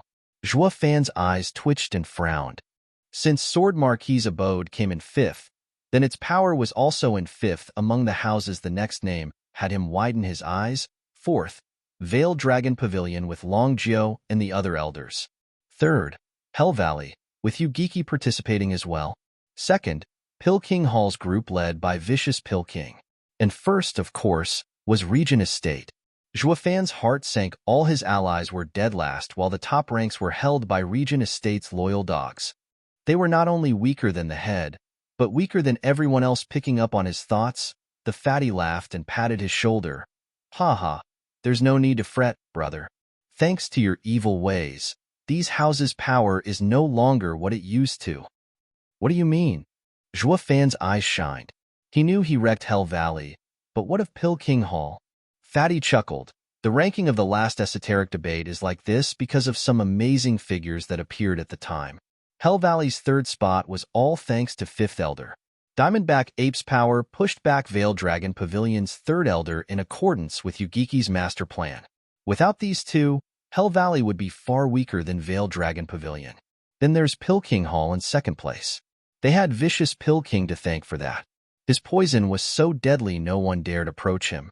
Without him, they wouldn't have gotten ahead of even Mary Woods. The fatty trailed off, but Zhuo Fan got the picture. Hell Valley and Pill King Hall's powers were mostly sapped, since their pillars were cruelly and mercilessly killed, or ruined, by Zhuo Fan himself, so of course the two no longer were what they used to. Fatty grinned. There were many illustrious names in the last esoteric debate. Yugiki, this mastermind, was publicly acclaimed as the first genius among the 20 profound heaven experts of the 7 houses joining the debate. Then there was Vicious Pill King, the alchemist of the millennium. Uncle Jiao also showed great prowess as well, known for his purple lightning gold eye. Zhuo Fan nodded, secretly rejoicing. It was great that his first profound heaven expert kill was Yugiki, avoiding many future headaches with Yugiki alive, plotting from the shadows. His head would have hurt like hell by now. But wasting Yugiki was the same as cutting Hell Valley's power in half. Thinking clearly now, his trip to Blue Expanse City was downright ingenious. As for Vicious Pill King, I sure scored big. Chapter 221, The 6 Dragons and Phoenix. Chapter 221, The 6 Dragons and Phoenix. Now that you have seen where the 7 houses stand, you need to pay a closer look to your strongest opponents in the next esoteric debate. The fatty handed another yellow silk ribbon on a heavy tone. These are the widely acclaimed geniuses of today from the 7 houses. The 6 dragons and 1 phoenix. 6 dragons and phoenix? Zhuo Fan perked an eyebrow. That thin silk caught his interest. He recalled having heard of this title in the Drifting Flowers Edifice when he shelved that info for later, only to now realize these were the candidates for top power holders in their houses for the next century. Fatty continued, the 6 dragons and 1 phoenix goes back 1,000 years. Along the course of history, these 7 had always been the strongest talents at each debate. No matter how great the disciples of other sects and clans were, they still couldn't compare. In fact, they fell dreadfully short. In other words, the future of the 7 houses is in their hands, their power reaching higher than their predecessor, and slipping ever so slightly out of the imperial family's control with every generation. This is why the Regent estate is in a haste to unify the 7 houses now. Any more delays would make this ambition too costly to achieve, if not impossible. Zhuofan nodded. The 7 houses' growth wasn't just a plague on the imperial family, but on Regent estate as well. If this went on, Tianyu would find itself one day split in 7, with the imperial family still there only to keep up appearances. But among the houses, the statuses would change, one no longer being the head of the 7 houses. With the empire divided, unification would hardly be achievable again. Zhuofan watched the silk ribbon in earnest. The phoenix here is represented by Drifting Flowers Edifice's Edifice Lord, Ascending Ice Phoenix, Chu Qingcheng. The fatty's finger rested on Drifting Flowers Edifice. Some say Chu Qingcheng has the beauty to destroy nations and incredible talent as well. She was entrusted with the power of Edifice Lord since young. With her strong character, her aloof disposition gives the impression the men would only dirty her. Nevertheless, her power is very much real, surpassing many of the 7 houses' elders. You saw her? Zhuofan interrupted him with a smile. The fatty sighed. You can say that I have and haven't. When she was 16, I once went to Drifting Flowers Edifice. That fine figure, the grace, the pose, are all otherworldly. Many years have passed since, but I still recall that view as if from a dream. Ah, such a pity her face was always covered. Despite staying for one short month, she only shot me a glance. She is truly deserving of being called an icy beauty. Is that so? But I've seen her. Zhuofan nodded. Fatty nodded out of reflex, then froze and cried. What? You did? You saw her? Even her face? What else would I be seeing? Zhuofan grinned. The fatty threw him a look of envy as he rushed to ask, how does she look? Do the rumors do her justice? Ha ha, as if. Regardless if she's a fairy, an immortal, or even goddess, no amount of words are enough to encompass her visage. Your imaginations could never fathom the extent of her beauty. Zhuofan was once again putting on airs as if it was his second nature. The fatty swallowed dryly and glared at Zhuofan. Why is it that this punk always gets the good stuff? How many men ever saw Chu Qingcheng's face? I didn't get the chance to see it, yet this darn kid could? Luo Yunchang was sulking with puffed-out cheeks. Zhuofan, is she that pretty? Absolutely. I have the 3 days spent with her as testament of how accurate my description is. Zhuofan nodded, but it only helped fuel Luo Yunchang's anger while the fatty shouted out of envy. What? You lived with her for 3 days? Doesn't she loathe men? That depends on the man. I mean, everyone is different. You can't go saying because she was cold to you when you met that she's an icy beauty. Brother, this may possibly be a little harsh, but take it from me. If I were a woman, even I wouldn't want to be seen with you. Patting the fatty's shoulder, Zhuofan sighed. The fatty was sullen, his mouth twitching. God damn it, can you not cut me so deep then make a joke out of it?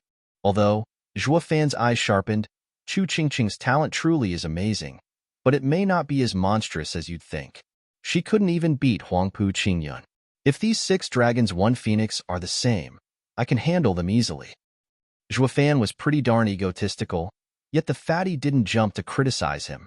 Since Zhuofan kicked a storm in Drifting Flowers Edifice and escaped unharmed still, he was entitled to some bragging rights.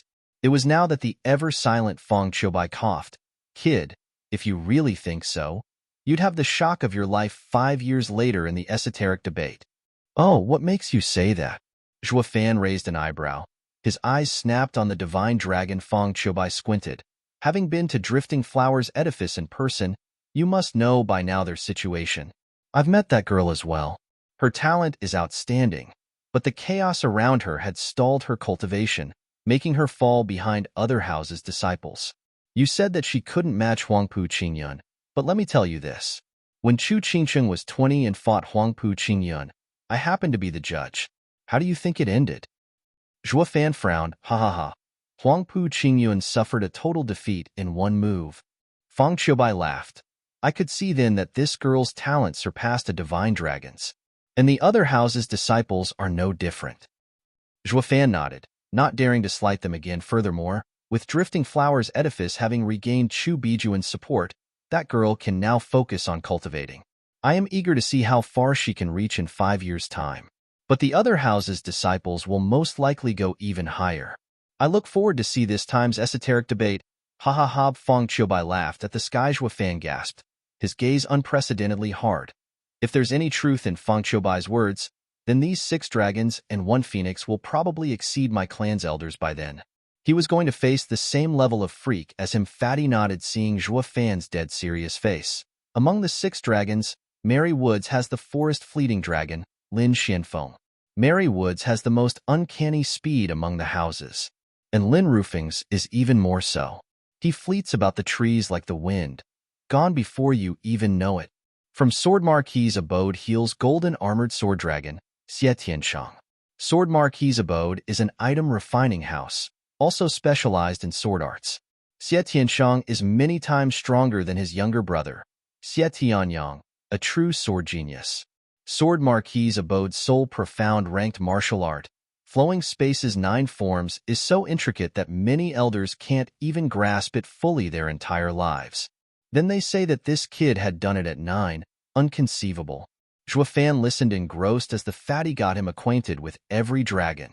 When Fatty reached Regent Estate, his hands trembled, his gaze hard. Brother, none of them can ever amount to the one I'm about to tell you next.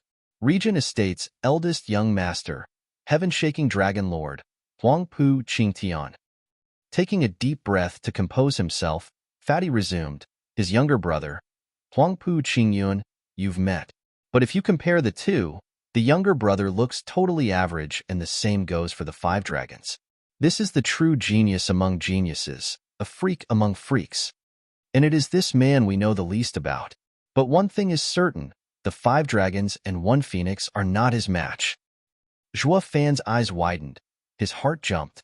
Just now you said the 5 dragons and 1 phoenix are incredible, making me cautious, but then you go and tell me none of them can hold a candle to the 6th dragon. Just what kind of horror is that guy? The fatty patted Zhuo Fan's shoulder and sighed. Now do you get it? Brother, it's not that easy to interfere with Regent Estate as you may think. Next to these freaks, the so-called demon Zhuo Fan everyone talks about falls short. Squinting, Zhuo Fan took a deep breath. No worries. At the next esoteric debate 5 years later, you will see a brand new Zhuo Fan and Luo clan. But first, there are some things that require my immediate attention. I hope the Imperial family can keep the Luo clan safe in the meantime. Eyes shining, Fatty and Feng Qiubai shared a look and smiled a nod. Rest assured, brother. Train in peace and prepare for the esoteric debate. Leave the Luo clan's safety to us. Also, if you stand out enough in the esoteric debate, Imperial Father will use this chance to hail you to the rank of noble house. Then, Regent Estate will find it much harder to touch you when it has to go through the Imperial family first. The fatty just promised any other clan's most cherished dream, but also entrusting him with the near suicidal mission no clan would ever want. Zhuo Fan nodded and sighed. Fortune has always favored the bold. In the thick of danger, opportunity avails itself. And this esoteric debate is Luo clan's best chance to shoot straight for the moon. Chapter 222, Thunderswarm Mountain. Chapter 222, Thunderswarm Mountain. The two had explained everything thoroughly to Zhuo Fan before leaving. Seeing them go, Zhuo Fan's eyes shined. Young miss, gather everyone. It is time we go to Wind Gaze City. Luo Yunchang looked at him deeply before nodding. Not much later, they all gathered, except the Grand Elder, who was watching over the newcomers. Luo Yunchang and Zhuo Fan took the main seats, overlooking them as they explained what Fatty said. Even though shocked, everyone was sporting a serious face. The Imperial family's task was of monumental proportions. It wanted this fresh clan, not even a decade old, to fight against the 7 houses with a 1,000-year-old legacy. Each this was a fool's errand. Even Li Jingtian was frowning. Elderly, you've been living in Regent Estate until now. What are, in your opinion, my chances with Huangpu Qingtian? Zhuo Fan asked. The others settled down. Awaiting his answer, Li Jingtian shook his head. None whatsoever. The eyes of others widened. Their hearts jumped, and Zhuo Fan frowned. Li Jingtian's assessment was undoubtedly reliable, giving Zhuo Fan further shock. Oldly, Steward Zhuo isn't your run-of-the-mill. Wherever in Tianyu have you seen any other bone-tempering cultivator kill a dozen profound heaven experts in Tianyu? You're saying that twerp Huangpu Qingtian still holds a candle to our great Steward Zhua? Xue Qingjian giggled a flattery, however. Zhuofan shot her a glare. Sister, sucking up has no place here. Please take this matter seriously, or I'll take what you said as wishing for my demise.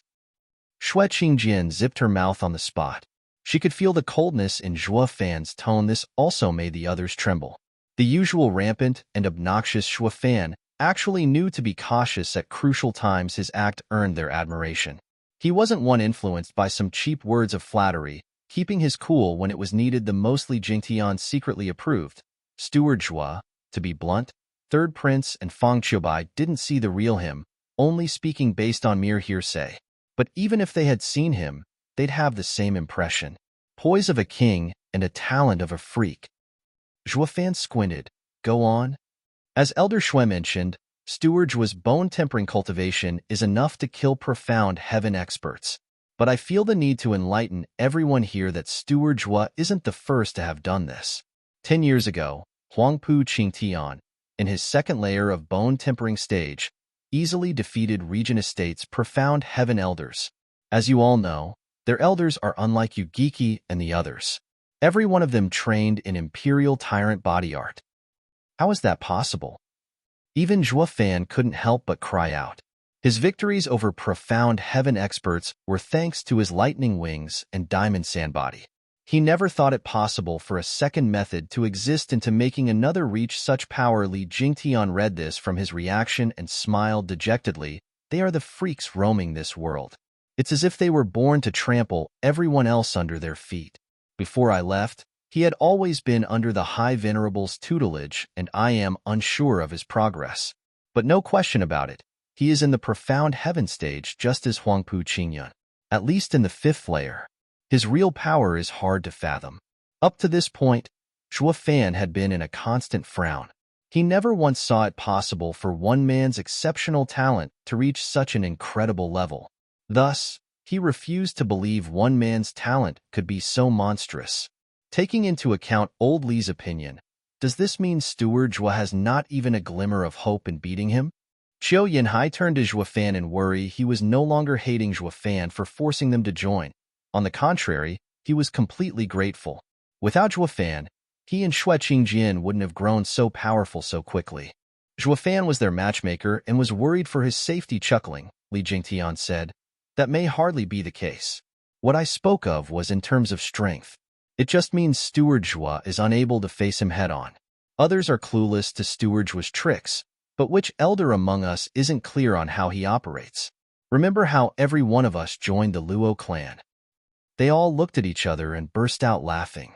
Indeed, the dread of Zhuofan wasn't based on power, but a shrewdness similar to Yugiki's. It involved schemes hardly anyone could pierce. Taking that into account as well, then Zhuofan's chances were through the roof.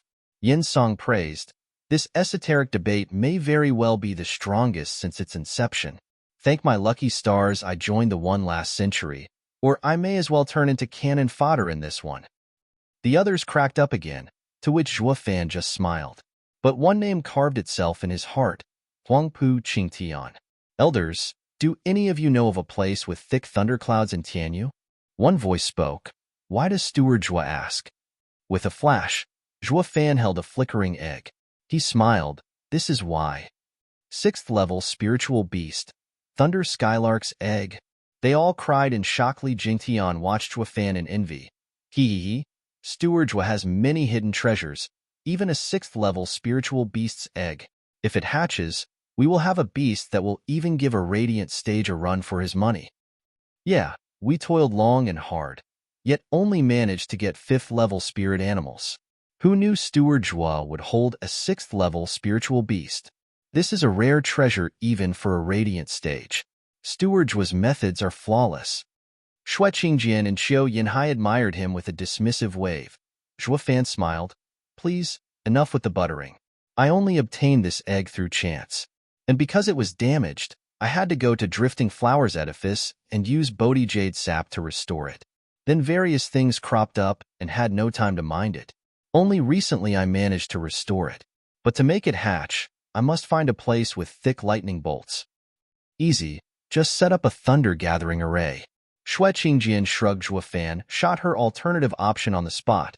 The lightning will be too feeble and also costly. I want to incubate it in a natural thundercloud. This is also its power will reach its peak. Li Jingtian and the rest nodded. Incubating it with poor lightning bolts would only waste this grand 6th-level spiritual beast's potential. They knew what was on Zhuofan's mind. This was another ace up his sleeve in dealing with Huangpu Qingtian. The hatching of this spirit animal was of great import if we're speaking of a natural place engulfed in thunderstorm all year round in Tianyu. Only one place comes to mind. Li Jingtian caressed his beard. Shui Qingjian was frantic. No way. That's a forbidden area. We already have our hands full with the 7 houses. Isn't that enough trouble as it is? What place are you talking about? Zhuofan was quite piqued. The elders exchanged a glance and said together, Thunder Swarm Mountain. Thunder Swarm Mountain? What's wrong with it? As Steward Zhuo can imagine, it is a place where lightning strikes every day, all day. Its sky is blanketed with thick thunderclouds. This place had been like this ever since the founding of the empire. Li Jingtian spoke. Zhuofan's eyes shined. Perfect. I'll have my egg hatched there. You can't. Shui Qingjian cried in panic. Since 60 years ago, one of the empire's 3 guardian sects, Demon Scheming Sect, exiled 4 criminals there to receive thousands of thunder strikes a day. If we go there and release the 4 by mistake, we'll be offending the Demon Scheming Sect and suffer their wrath. Zhuofan squinted. Are you saying the 4 criminals are being guarded by the Demon Scheming Sect? Not at all. Demon Scheming Sect just left them there and ignored them ever since. They thought none would dare risk offending them and let the 4 out. What bloody reason is there to fear then? Even if we do let them out by mistake, we just have to haul ass out of there with none the wiser. Zhuofan snickered. Shui Qingjian was startled. That's true, but won't that be too vile? If Demon Scheming Sect ever finds out, we're done for. But how could the bold Zhuofan be so cowardly? If he'd be panicking over every trifle, how could he have ever risen to be a demonic emperor? Zhuofan slapped his thigh, settling on taking Li Jingtian to Thunder Swarm Mountain. This used to be in preparation for Lightning Canyon, but now became a means to deal with Huangpu Qingtian as well. But before he set out, he entrusted an unbelievable task to Yin Song and Lei Yuding. This task would decisively affect Luo clan's place in Tianyu. Chapter 223. The Abominable 4 Scheming Demons. Chapter 223. The Abominable 4 Scheming Demons. Whoosh! 2 figures flashed among the clouds. They were Zhuofan and Li Jingtian on their way to Thunder Swarm Mountain. Elderly, how much longer? Zhuofan rubbed his thunder ring. Li Jingtian calculated. By my estimates, we should arrive in 3 days. Good. Zhuofan flapped his wings and tripled his speed. The faster we get there, the better. Who? Then, a sudden attack came at them in the form of a shadow. Zhuofan had no time to stop. About to smash into it, Li Jingtian intervened, however, and grabbed Zhuofan's neck. He then placed Zhuofan behind him, but the shadow sped straight for them. Ghostly dragon claw. Li Jingtian shouted bam. With a devastating sound, the shadow was sent flying while Li Jingtian stood unfazed, tall and proud. Yet he couldn't stop his red hand from shaking. Elderly, are you all right? Zhuofan looked on carefully, while Li Jingtian was frowning. Don't worry. That item is a spiritual weapon, most likely a 5th grade one. If not for being a body cultivator, I might have ended up dead. Sighing, Zhuofan nodded, then breathed easier. Hi. You must be someone to have blocked my 5th grade spiritual weapon, the bone staff, with your bare hand. It looks like I caught myself a big fish. A creepy snicker accompanied the appearance of a man not 100 meters from the pair, holding a black item in his hands. Under a closer look, Zhuofan could see that the black item was a 2-meter-long black staff with a human skull at the ends. The wielder, however, was a hideous pygmy. The evil air wafting from him made one's nerves tighten. 3rd layer of radiant stage. Zhuofan's eyes widened as he and Li Jingtian cried at the same time. The pygmy was excited all of a sudden and gesticulated in joy. Hi. Now you know how great I am, so be good and surrender, and I may be kind enough to spare your miserable lives. Humph! A mere 3rd layer of radiant stage expert dares show off before me? Li Jingtian stomped forward and released his mighty power. The pygmy was cowered back again and again by the display and gasped. What? You're in the 6th layer? Ha ha ha. How the hell did you live so long to reach the 3rd layer of Radiant stage when you attack without even scouting your opponent first? Zhuofan mocked. It's my turn to ask the questions. Who are you, and why did you attack us? The pygmy cackled after sparing Zhuofan a second glance. Ha ha ha. A puny 5th layer of bone-tempering cultivator thinks himself worthy of hearing your grandpa's name? You little shit that is neither human nor monster, dares to call yourself my grandpa? Zhuofan's face was vicious as he glared. Elderly, no more questions. Deal with this midget, and let's be on our way. With pleasure. Li Jingtian had long found this pygmy's attitude annoying. Zhuofan shows off because he is the steward of a clan, and he has both ambition and power within himself. While you, a filthy little shite, too ugly to even look at, and weaker than me to boot, dare do the same? You have another thing coming. So Li Jingtian eagerly went on the offensive the instant Zhuofan gave the order. The pygmy wasn't scared by Li Jingtian's charge, however, and started twirling his bone staff bang. Metallic clashes rang all around. Li Jingtian didn't use a weapon, but as a body cultivator, he honed his body into a weapon in and of itself. Every one of his strikes was no lesser than one coming from the bone staff, and since the two of them were of different cultivation layers, the pygmy was on the retreat with every blow from Li Jingtian. Despite holding the advantage with a spiritual weapon, he wielded the black staff with uncanny movements, avoiding all attacks. But when his energy reserves were up, only death would welcome him. Blast it, I really hit a snag this time. The pygmy started cursing from exhaustion. Then, clenching his teeth, he suddenly jumped to gain some distance, but Li Jingtian realized his attempt at running away, so he shouted and struck the black staff fiercely with his hands. This time, however, as the black staff danced, the pygmy was shrouded in black energy, while the bone staff started letting out eerie screeches the next second. The vile energy took the shape of a skeleton as it cackled at the two. This demonic cultivation method is beyond vile. Zhuofan frowned. He never thought this weird pygmy would be a sinister demonic cultivator, but he wasn't worried. When it came to sinister demonic methods, the wraith style used by Li Jingtian was by far one of the most wicked out there. Hi. You didn't expect this, did you? I am a dreadful demonic cultivator. With this low, profound ranked martial art of mine, Demon Shadow Bone Staff, I will swallow your body and soul. Scared now? Ha ha ha. The pygmy crackled from within the shadowy skeleton. Li Jingtian only grinned. Moron. What? You still dare take me on? Then die. The pygmy sure had a screw loose, though he had quite the sharp pair of ears on him. The mockery in Li Jingtian's words earned his rage, charging at him with the image of the skeleton, but Li Jingtian only smirked without an ounce of fear, just as a black dragon image engulfed him. You blind little shit. Let me show you true demonic martial arts. Wraith Style's first move, Soaring Demonic Dragon. Roar. With a reverberating roar, Li Jingtian's power surged and charged at the skeleton image. In a totally anticlimactic way, the skeleton image up and vanished without even a sound. The pygmy spurted blood and was sent flying just as his staff snapped into a 5th-grade spiritual weapon was broken by using brute force alone. The Mad Dipper combined with wraith art was a force to be reckoned with. Looking at his broken black staff, the pygmy realized the error of his ways. He really kicked a wall this time. His eyes began to show fear. Wait, hold on, I give. Please let me go. The pygmy started wailing and begging for his life. Li Jingtian turned to Zhuofan for opinions, only to see him looking elsewhere and letting him handle it. So Li Jingtian looked at the pygmy with a cruel grin. It's far too late now, you little shit. Li Jingtian laughed and slapped his chest. The pygmy wailed, Brothers, your big brother is about to die. Come save me. Who dares kill my brother? An ear-piercing cry resounded and startled Li Jingtian into seeing 3 shadows flying at him.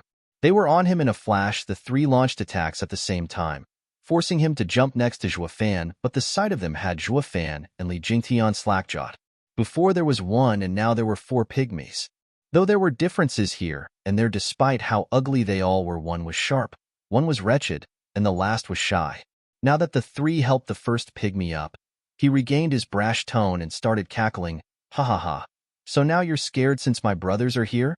Give yourself up, and I may be inclined to spare your wretched lives." Zhuofan's face twitched and darkened. He definitely has more than one screw loose. He just had a harsh lesson beaten into him a moment ago, but now he's back to showing off. Guess you can't teach an old dog new tricks. It was fine if his backers were stronger, but Zhuofan could easily see they were of the same cultivation. Elderly had no problem with one. So where did this tyke get all that courage from? Elderly, for the sake of humanity, get rid of these little shits. I can't bear to watch. Zhuofan sighed. Li Jingtian, however, recalled something and turned grave. Steward Zhua, we may have hit a snag this time. Startled, Zhuofan saw Li Jingtian cup his hands. Are you perhaps the legendary four scheming demons the demon scheming sect placed in Thunderswarm Mountain? Widening his eyes, Zhuofan turned to the four. Didn't the demon scheming sect lock them up? What are they doing up and about? At his mention, the four assumed weird poses and shouted to the world, "Indeed, we are the demonic cultivator hero quartet, known to all as the Abominable Four Scheming Demons." The creepy display the four put on and their pygmy appearances was jarring to one's eyes. Zhuofan was even cringing. These four are grade A weirdos, one dumber than the next. I just can't figure out why in the world demon scheming sect would take them in. Elderly, I still believe it's in humanity's best interest you deal with them forthwith. Now I know why the demon scheming sect threw them in the Thunderswarm Mountain and forgot about them. Humph. Not even I would want to spare one moment longer seeing these weirdos. But not only Li Jingtian was unmoving, his face only grew heavier. Steward Zhua, they are more than their exotic appearance led you to believe. These four threw Tianyu in chaos when they joined hands back in the day. Zhuofan squinted and looked at them again. Since it was so, he was very much eager to see how. Chapter 224, Dreadful Unity Tactic. Chapter 224, Dreadful Unity Tactic. Big brother, they look impressive. It's best we make a run for it. One pygmy hunkered behind the other three and peeked his head out at Zhuofan in fear. Zhuofan was stumped. The hell? You balked after some hot air? This never happened before, not once. What are you doing posing around as our enemy then? Why not just scram in the first place? Another pygmy noticed this contradiction and cuffed the shy one over the head. Coward. You're always cramping our style. We won't take you with us ever again. And our eldest bro was hurt by them. How can we let this slide? Zhuofan nodded. That's more like it. He was sensible to even neglect that part about their style. This guy's reaction is more like it. That's a proper human response.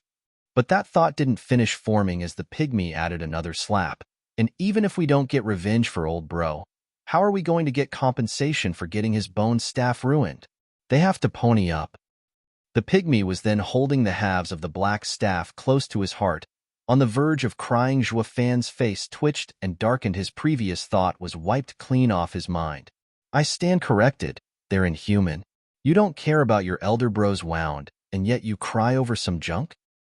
Even if it is a 5th grade spiritual weapon, how can Radiant stage experts bawl over something like this?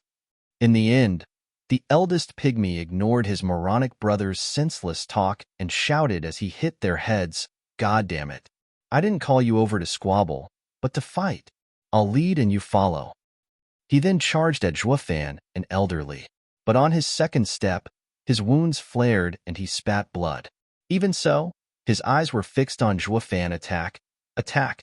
The last pygmy thought of making an even bigger scene and was now hopping and skipping from the side, egging them on. Though he showed not an ounce of intent to join the bustle, their eyes squinting. The other three turned to this pygmy and started raining kicks and punches on this cheerleader. Blast it all to hell. Every single time you stand aside and cheer, but are the last one to help. Yeah, third bro. If you don't charge first this time, we won't charge at all. Let's all calm down a bit. Old bro is wounded. It might be best if we make a tactical retreat. The cowering pygmy in the back earned a glare from the rest. Then the three started taking it out on him. Fourth bro. You butt in every single time and ruin our morale and make us lose. Yeah, we wouldn't have lost the last time if you'd have charged with us. How else could the sect leader manage to banish us in that wretched place to suffer so many lightning attacks otherwise? The three were quite springy in giving the fourth a run for his money. Then the fourth thought of something and barked. What of second bro? If not for him being so damn petty, going after the spiritual weapon the enemy dropped, we wouldn't have lost. In a blink, the three stopped and turned to the pygmy that wanted compensation. Now the fourth joined the squabble and the three ganged on the second bro. Juafan's face was having a field day from all that twitching. What the hell's wrong with these weirdos? What have they come here for? Beat each other up. Their enemy was right across yet they were having the time of their lives smacking themselves instead. Juafan couldn't make out if they were mocking the two or plain dumb as a rock. Elderly, are these guys even strong? Juafan sneered. Li Jingtian sweated. Should be. I only heard rumors about them and never met them myself. They say these four are quadruplets and fit together like a glove. This is why the demon scheming sect recruited them and taught them a unity tactic. They usually win by numbers, despite being weaker. That doesn't look united to me. How do they even fight if all they do is beat each other? Juafan scratched his nose. Li Jingtian laughed wryly, despite the four's fight getting more traction, and explained, Steward Jua, just as you heard, this must have led to their banishment. They may be able to work together flawlessly in battle, but their characters are totally different and hard to reach a consensus. Speaking of the first pygmy, he is the eldest among the four scheming demons. Violent demon. He is brash, rude, and very much brainless. No matter how strong the opponent he faces, he is the first to charge head first. If his brothers follow or not is another matter entirely. This is also why we didn't sense any soul ripple to scout our level, and instead skipped to throwing the black staff at us. Oh, I am well aware of his stupidity. Juafan nodded. Li Jingtian pointed at the pygmy getting a beating. The one asking for compensation is the second brother, Scrooge Demon. He is the cheapskate of the four, narrow-minded, and always forgoes long-term profit in favor of short-term pocket change. He is a typical case of strain at gnats and swallow camels. That guy deserves to be beaten. He ignores his elder bro and laments the loss of a spiritual weapon. One look at him, and it makes me want to smack him too. Juafan watched him get clobbered without remorse. Li Jingtian chuckled, pointing at the cheering, yet the least one to do anything, like a mascot. That is the third brother, Sly Demon. He is sharp and expert in sneak attacks. Rumor has it that each time the four fight, he always stands at the sideline doing nothing. But every time heads come rolling on the enemy's sides, it's all thanks to him. He's your typical opportunist. This guy has at least a redeeming quality, hoodwinking his enemies. And yet he uses his smarts to steal the credit from right under his brother's noses. At least he's much better than the first two. Juafan nodded. Li Jingtian pointed to the cowardly pygmy. He is the fourth brother, Wimp Demon. In every fight, he stands behind his first bro. But some say he is the strongest among the four. Many experts despise his nature and slight him, only to fall at his hands in the end. Juafan nodded. Elderly, why don't you go and mess with them a bit? Force them to show their skills. Li Jingtian shook his head vehemently. Steward Jua, don't joke about this. They may not look like much, but they're dreadful together. I heard that a century ago, they were only in the 9th layer of Profound Heaven stage but killed a 2nd layer of Radiant stage expert. Just think, any Radiant stage expert is hard enough to fight, but these four killed one when they were in the Profound Heaven stage. Now that they're in the 3rd layer of Radiant stage, I'm not confident I can come out alive. What's that got to do with anything? Their eldest bro is wounded, and their unity tactics effect will fall sharply. With a snicker, Juafan got Li Jingtian to see things from a different angle suddenly. Juafan pointed at Li Jingtian and yelled at the pygmies. Hey, this old dude said your dad mated with a swine and ended up having you four weirdos. The four stopped fighting and turned their vicious eyes on Li Jingtian. Juafan chuckled and jumped back half a mile, leaving Li Jingtian their sole lone target. Li Jingtian paled from fright and wiped the sweat of his brow. Steward Jua, you screwed me over. The four got to their feet and walked to Li Jingtian side by side. Their faces lost their dumb looks and eyed him with savagery. Wimp Demon was no longer cowardly, Sly Demon no longer dodgy, and Scrooge Demon's eyes lost their greed. In that instant, the four became just like violent demon. Releasing their vile power, Zhuo Fan's brow shuddered and his eyes shined. All while Li Jingtian's mood sank and his eyes glittered with tears as he cursed Zhuo Fan in his heart to the ends of the earth. I may be the Luo clan's elder, but that doesn't mean you get to screw me over. But the deal was already done, and Li Jingtian had no choice but to face the music. That's right. You're all eyesores, so come on. Huh. The four howled and, with bloodshot eyes, jumped at him. The four figures merged in midair and caused this mad dipper to gasp as he took 3 steps back, overwhelmed with shock. Li Jingtian knew this was their unity tactic, but feeling it on his own skin was far more dreadful than hearing about it. The four's powers combined, but not merely additively, but multiplied. Li Jingtian had no time to be careless, releasing his all in his next punch, colliding with their attack boom. With a loud noise, Li Jingtian was thrown 100 meters into the air, feeling the blood in his heart boiling.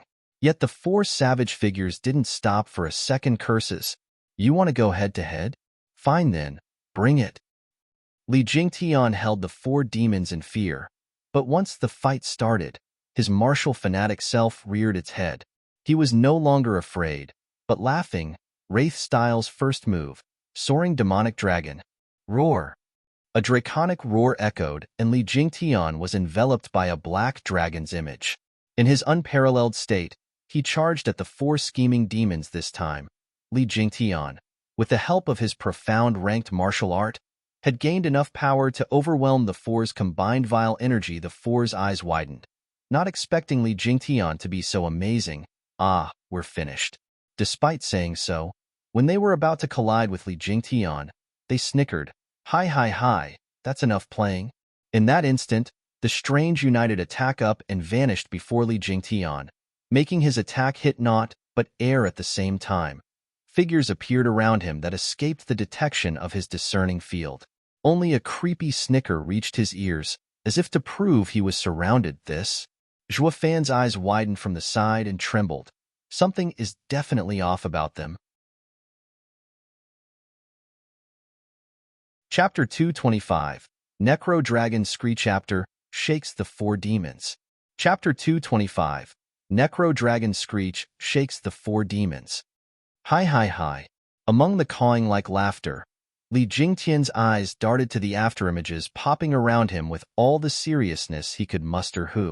Then, a sudden wind spelled the arrival of Sly Demon, giving him a resounding slap from the front before vanishing into thin air. Li Jingtian couldn't quite make out what just happened, but the reddening cheek bore testament. So fast. Zhuo Fan cried out, but it was far from over. It was now Violent Demon's turn. He gave Li Jingtian a slap from the front again before completing his attack with the same vanishing act. What was even more astonishing was that he hit the same spot it followed with Scrooge Demon and Wimp Demon, slapping him in the same place. Li Jingtian's anger got the better of him as he roared, "You damn little shits! What you think you're doing hitting the same cheek? Come on, here's the other." Hi. What's our entertainment got to do with you? A cackle came from all around in waves while Zhuo Fan squinted with a thoughtful gaze. Curious, Violent Demon was never that fast. How is it that his speed increased even when he is still injured? Yet, his attack got weaker. I wonder. Elderly, let them hit you. Zhuo Fan shouted. Li Jingtian was stumped. Haven't I been hit enough already as it is? But thinking about it again, he soon realized Zhuo's aim and grinned. You little shits, I will pay those slaps back 100-fold. Taking a deep breath, Li Jingtian roared, You bunch of mongrels, let's see if you have the guts to hit my other cheek. Hi. No, we won't. We'll only hit just that one. The 4's creepy laughter echoed again, followed by another slap on Li Jingtian's cheek. But before the hand could even tickle Li Jingtian's face, a large hand clutched it. Li Jingtian snickered at Sly Demon, his eyes sparkling. Damn bastard, didn't I tell you to hit me on the other cheek? Now you're mine. Curses, we've been had. Gasping, Sly Demon found that Li Jingtian's words were all to goad him into slapping again. Now that Li Jingtian knew Sly Demon's target, regardless of the speed employed, it was easy to catch him when Li Jingtian's guard was up. This was also Zhuo Fan's plan when he spoke out before Li Jingtian's grip tightened. There was no way Sly Demon could get out of Li Jingtian's grip, not when he was 3 layers weaker. The other demons shifted around at high speed as they panicked. Damn, we've been had. Hee hee. Time to meet your maker. Your unity tactic is done for. Snickering, Li Jingtian slapped Sly Demon's head with such power behind it, especially when it came from the 6th layer of Radiant Stage Li Jingtian. It was really a one-way ticket to the afterlife. Any one of the demons was clear on that. The Sly Demon started struggling and crying out, "I'm dead, so dead. For real this time. Oh God. Oh gods. I'm gonna die." But the oddest thing happened. In this critical moment, the other 3 demons didn't rush to save him, but were crying out in fear. Zhuofan's eyes flashed, his mind making the right adjustments to his train of thoughts. Yet, this mighty palm hit nothing but air in the end. Li Jingtian was shocked, watching Sly Demon's head sinking into his shoulders to dodge the bullet. When the demon's head popped back out, he sighed relieved. God darn it. You're in my hand already, so why won't you just die? Li Jingtian was consumed by rage as he launched a flurry of punches. But with incredible shock, Sly Demon, despite having his arm in a vice, twisted around in this limited space he was in, dodging every one of those deadly attacks. Li Jingtian was slack-jawed. What the hell is this?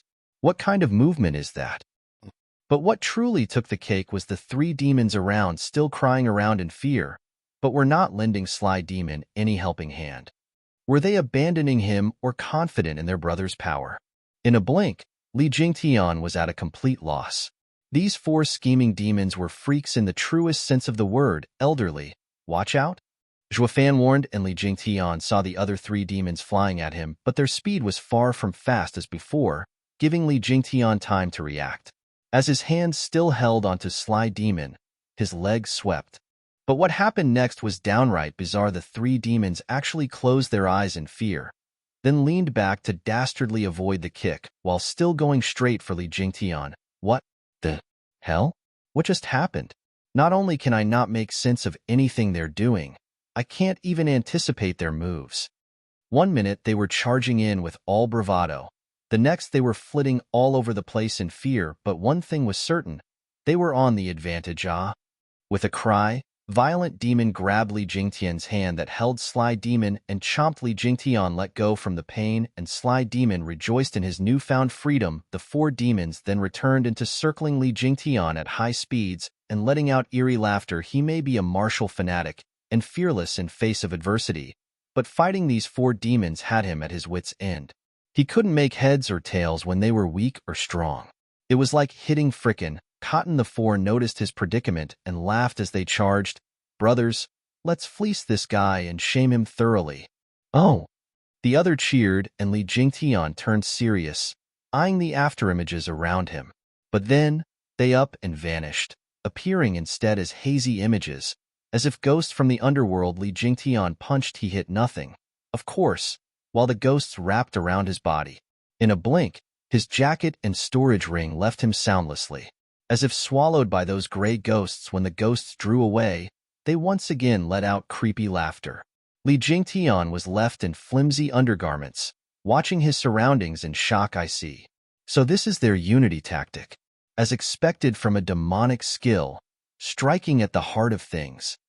Zhuofan took a deep breath and shouted, "Elderly, we are not their match. Retreat at once." Zhuofan was the first to fly away. Li Jingtian gnashed his teeth and snorted in anger before following suit. The 4 figures reappeared as they watched the pair leave with smiles. Humph, that old geezer thinks he can get away after humiliating us? Hi, brothers, charge. Oh! Under Violent Demon's order, they all cried in unison and gave chase.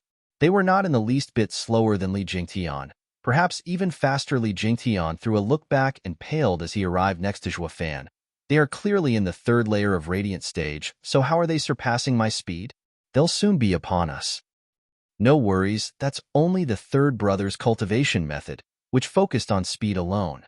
Even if he does catch up to us, he can't do jack squat. Snickering, Zhuo put on an ambiguous smile. Li Jingtian was startled, but clueless nonetheless. Elderly, once they get close, we'll finish them off in a blink. What? Li Jingtian cried. How? He had tangled with the four at full power to no avail. He couldn't find any real way of dealing with these weird quadruplets, Shuafan said. They use a unity tactic, so getting rid of one is of course impossible. You need to defeat all four of them at the same time. Going after just one is pointless. Then how? Li Jingtian muttered, smiling. Shuafan raised an eyebrow. Elderly, do you recall Wraith Style's third move? Li Jingtian's eyes lit up and nodded, as both of them broke out in laughter. Then shall we do this together? Li Jingtian asked, of course. Rather be safe than sorry. Shuafan smiled and his hand made a sign. With Li Jingtian copying him, the four demons were right behind the two when Violent Demon screamed, "You two better give up, and I may be inclined to spare your miserable lives. And pay us for the broken bone staff," Scrooge Demon added with a snicker. Shuafan and Li Jingtian shared a look and nodded. They grounded to a halt and shot straight for the oblivious four, shouting in unison, Wraith Style's third move, Necro Dragon Screech. Roar. With two draconic roars, two soul ripples shot straight for four scheming demons. They cried in shock, having not expected them to know a sound martial art. The bane of their unity tactic, a pity realizing wasn't the same as escaping it in a blink. The mighty sound waves crashed into the four. They couldn't even wail their pain as they spat blood and toppled over like logs. Even the forest beneath them was affected, turning into a place of death as animal corpses littered the earth. After all, this was the combined attack of two souls. How could the average man handle it? These four third-layer Radiant Stage experts were no different. Peace soon instilled once again, though carrying with it an eerie tune. Shuafan and Elder Li watched the dead-eyed four demons on the ground and gave a smug smile. Li Jingtian in particular. He snatched back his jacket and storage ring from Scrooge Demon and cursed, "God damn it! What are you doing still holding them when you're out like a light? No wonder he's Scrooge Demon. Well, let me return the favor and make you demons in the truest sense by sending you all to hell." Elderly, wait. Shuafan rushed to stop him. I still have use for the four. Seal their cultivation for now. Li Jingtian nodded after a pause, catching Shuafan's drift. Hee. The four's hell has only just begun. Chapter 226. Even sages are idiots, sometimes. Chapter 226. Even sages are idiots, sometimes. Why do I feel so woozy? Violent Demon opened his heavy eyelids, but his vision was still foggy. He reached to scratch his head, but oddly enough, he couldn't. Looking down, damn it, I'm hogtied. Turning to his sides, his brothers were in the same boat, all strapped around a 3-meter thick tree. He wailed, "Oi, wake up you fools, we're strapped here." The three were roused and slowly getting their wits about them, what little they ever had. When they saw they were in a very tight pinch and their cultivation sealed, they started wailing, "Oh bloody hell, who's the bastard that dares tie us four demons, your grandpas? Release us right now, or I'll give you a fate worse than death. Ha ha, these little shits sure are bonkers. Look at them, like lambs to the slaughter yet still so feisty." A chuckle announced Shuafan and Li Jingtian's casual entrance in their field of view, one filled with derision. In response, the four rained curses. Li Jingtian's face was dark and was ready to hit them. "You damn mongrels. One more peep out of you, and I'll have your heads." The barking halted on the spot, but their beady eyes still glared at the duo. Shuafan and Li Jingtian only laughed. These four were blokes, but at least knew to read the mood. They balked under the tiniest threat, making it much easier for what Shuafan had in mind next. Cough. "I will now ask you some questions. Be honest, or I'll make sure you are 6 feet under." Shuafan coughed dryly. The four just shook their heads and puffed out their chests, quite brave, or maybe moronic. "Ask away, but I won't answer one." Shuafan brushed past their rash reaction and asked, "I heard you were sealed in Thunder Swarm Mountain. How come you're out? Who released you?" "Don't know." Violent Demon shouted. Shuafan snorted. "Nerves of steel, I see. Elderly, waste him." "Wait, I really don't know." Violent Demon's courage was deflated on the spot as he pleaded, "I beg you, let us go. We've only been out for a few months and hardly played enough. We don't want to die." "Screw you. If you cherish your life so much, what are you doing posing as heroes?" Shuafan glared. These little shits are only good at putting up an act. But they didn't know when to stop and almost fooled even him in thinking they were tough as nails. Violent Demon heard Juafan's demand and nodded, all while his brothers were snickering. But a glare from the eldest brother had them fall in line. Juafan rolled his eyes. I've never seen such top-notch weirdos in either of my lives. But the doubts he had were far from cleared. You're saying someone let you out and yet you don't know? You expect me to buy such an obvious lie? Our lives are in your hands. We'd never dare do anything of the sort. We really don't know. Violent Demon was bitter as he tried to painstakingly remember. 8 months ago, we were still trapped in the Thunder Swarm Mountain, struck by thousands of lightning daily. Then, a sudden crack opened in the barrier. But when we got out, there was no one there.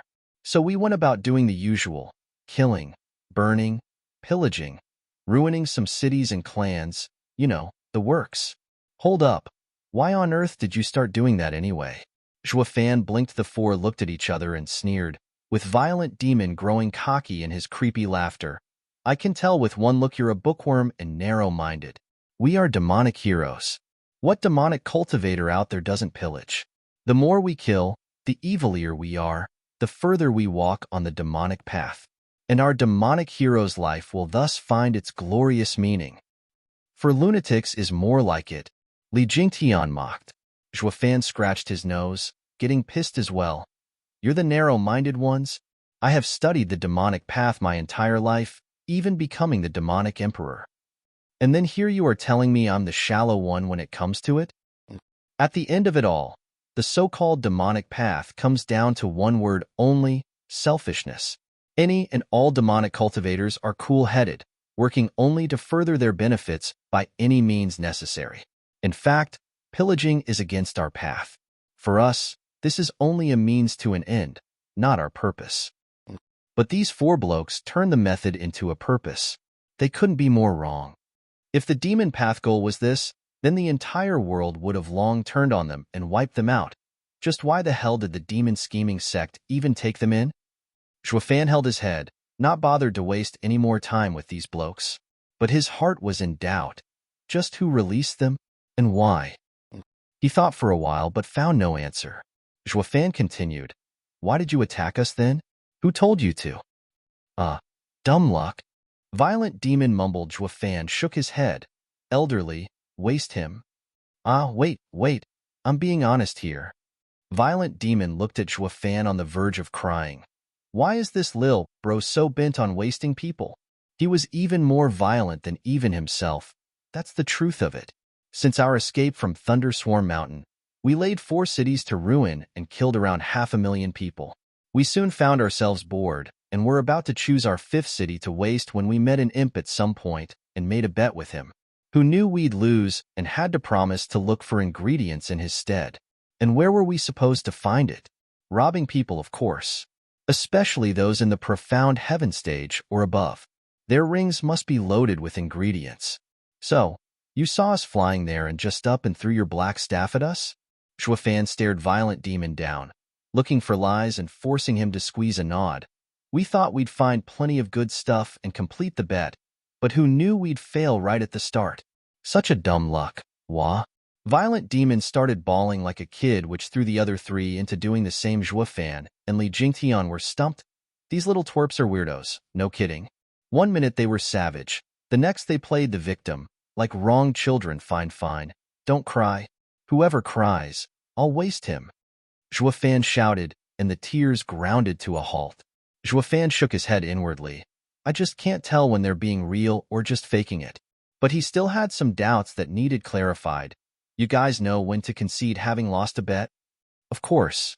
We are demonic heroes. When have we ever been anything but trustworthy? Violent Demon puffed up his chest and spoke self-righteously. The other brothers followed suit, looking him in the eye. Juafan walked to him and squinted. The 4 looked back cautiously, their hearts in their throat. Li Jingtian came before Juafan and said, Steward Jua, can we trust anything that came out of their mouths? Juafan nodded and said, Their heads may be screwed on wrong and speaking in tongues, but they are more or less telling the truth. The one who released them wished to incite chaos in Tianyu. They're not here for us. Then, We can rest easy and continue onward to Thunderswarm Mountain. I was afraid our tracks were followed and someone laid a trap for us. Li Jingtian's side Zhuofan nodded, but his face was dead serious like this. The two stood there in silence for a while.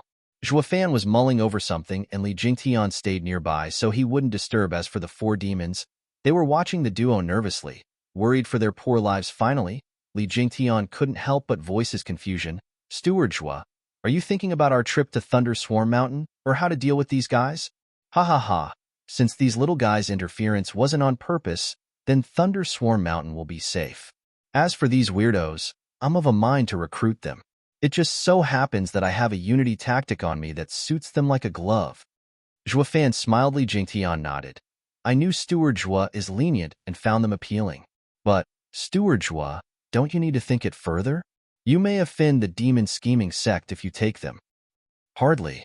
Since demon scheming sect threw them away and ignored them for 60 years, it won't matter. Moreover, true great men don't mind trifles and are unafraid of some petty danger. So stop thinking as if this is a matter of epic importance. Zhuofan shook his head, then Steward Zhua wants to. Sighing, Zhuofan took out the bloodworm gourd and frowned. I no longer have on me cold spiritual beast blood, so how can I place an active bloodworm egg in the pills and hoodwink the four morons into taking them? Their brains may be slow, but they are radiant stage experts still. Li Jingtian watched him oddly and blinked in awkwardness. Steward Zhua, they are under our complete control. I assume there's no need to go as far as hoodwinking them into eating the pill as well. Shuddering, Zhuofan went beet red in face, slapped himself. What a fool I am. I deceived Li Jingtian into taking the bloodworm because he was just too amazing. But against these four little twerps under my control, I don't need to waste so much time. I'll just give it to them. Sigh. Here I am saying others have screwed up heads, while mine is on the fritz as well. Zhuofan blushed hotter, even avoiding Li Jingtian's gaze. Elderly, please forget that just now. Li Jingtian stifled a laughter, watching this treacherous Steward Zhua. Who knew he'd be so oblivious today? Steward Zhua, could you give me 2 of those worms? I want to try stuffing it into others' mouths as well. Li Jingtian snickered. As he saw Zhuofan closing in on the 4, Zhuofan raised an eyebrow and smiled. Sure. Thus the 2, with 2 worms each, snickered at the 4 demons. The 4 were now shaking in fear and wailing. What are you planning? Haven't we been honest here? Why are you still? Bloodworms entered each of their mouths, forever branding them with the Luo clan's seal. Chapter 227, Godly Tactic. Chapter 227, Godly Tactic. With that settled, Zhuofan had Li Jingtian release the 4 and restore their cultivation. The first thing the 4 did with their newfound freedom was to band together and assume that dumb pose again. Humph! You got some nerve tying us up and feeding us worms. This shame has to be paid back. Even if you surrender, we will not spare your miserable lives. Yeah, we won't spare your miserable lives for sure. The other 3 demons mimicked Violent Demon. Yet Li Jingtian and Zhuofan shared a look and sneered. The 4 demons were puzzled. What's going on? Why aren't they cowering?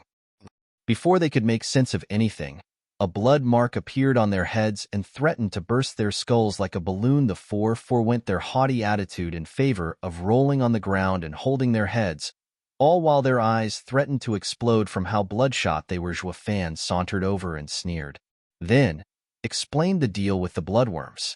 This seemed to get through to them, that they were at the mercy of a kid. If you want to live, listen closely. Of course we will, so stop it already. My head's about to pop. Yeah, you're our boss now. Screw that rotten old Violent Demon. You bastard. No sense of loyalty. Haven't we got the same mother? Daddy, please get rid of these treacherous bastards. I'm more than enough to look after you. They are not worth shit. Zhuofan's face twitched and Li Jingtian's mood sank. These little shits have no shame at all. They were the most immoral radiant stage expert the 2 ever saw. Zhuofan was still having second thoughts if taking this immoral 4 under him would only come back to haunt him. Even calling me a damn daddy? Sigh. God, I hope this won't come back to bite me. Zhuofan lamented inside and his hand sign changed, relieving the 4 of their pain. The four demons went on their knees on the spot and hugged Zhuofan's legs. Daddy, I'm yours forever and always. Oh, please don't let that bug give your child a tummy ache. Zhuofan's brows were shuddering and kicked the fool. Not one damn bone in your back. What? Daddy wants to see us show off our backbone? With a shine in their eyes, the four joined together in their retarded pose and shouted, "We are the demonic heroes, the Abominable Four. Our daddy is Daddy, what was your name again?" Zhuofan felt like spitting blood. Li Jingtian was laughing his heart out. Who'd ever believe these four weirdos, the four scheming demons, who had him on the ropes before now had no morals whatsoever. Zhuofan glared at the four. You are forbidden from calling me that, or I'll have the worms wreck your body so bad you'd be begging for the sweet release of death. Yes, mommy. The four imps puffed their chests, totally guessing Zhuofan's meaning. Zhuofan reeled, almost collapsing. He glared at them. That's goddamn worse. You're even changing my gender. Call me Steward, Zhuo. Zhuofan emphasized each word as he spat through gnashed teeth. The four stood at attention and shouted, Yes, Steward Zhuo. Zhuofan finally breathed easier. No wonder they're called the Abominable Four Scheming Demons. It's like fighting with the demons of the underworld. He finally figured out why Demon Scheming Sect ignored these dunces for 60 years. Spending but a moment around these fools would cut one's life short. From anger, though they had one redeeming quality. They were strong. With the Luo clan on the rise, it needed strong experts. Once the clan's situation stabilized, the first ones I'll put down for good will be these four weirdos. Zhuofan said, You are now one of us now. So explain to me this unity tactic. A violent demon looked at his brothers and spoke with difficulty. It is a secret art of Demon Scheming Sect. We can't reveal it. Zhuofan nodded. That's how a human should act. At least they aren't complete wastes, knowing when to be loyal. Even if the Demon Scheming Sect threw them away for 60 years, they were still protecting their secrets. But what he heard next filled Zhuofan with a sudden and most compelling urge to choke the life out of the thing is, only we four can train it. It's our secret. If we let it slip, we'll easily be defeated in the future. That's too dangerous. How about we tell you of Demon Scheming Sect's guarding array instead? Or where they keep their scriptures, or where sect leader's room is perhaps. Zhuofan waved him off, clenching his fists hard. One could even hear the grinding of teeth. You sure like spilling the beans on everything about the Demon Scheming Sect? Zhuofan laughed from anger, already regretting his decision. The day might come where you'd even sell me out. The four looked at each other, but remained silent. Then they each looked elsewhere and started whistling. This only worked to fuel Zhuofan's rage as he barked, Hurry up and fork out that unity tactic or I'll end you right here, right now. The four nodded in panic. That was fine, since their lives were in Zhuofan's hands. Not even the unity tactic could save them from this. So they started to string up all the details pertaining to the secret art. Li Jingtian listened from the side, now understanding what made the four's attacks so strange and hard to counter. The unity tactic only worked when four people were intrinsically connected on the biological and spiritual level. This unity tactic was called Four Hearts Formation, pointing at the four human emotions: happiness, anger, sorrow, and joy. Violent demon trained anger to the point of being berserk. Once he struck, nothing could stand up to him. Scrooge demon trained sorrow to the point of a grudge. He shifted from real to illusory, throwing the enemy off guard. He was swift like a ghost and impossible to throw off, giving his opponent a very hard time. Sly demon trained happiness to the point of ecstasy. Swift like the wind, leaving behind only afterimages. Wimp demon trained joy to the point of being whimsical.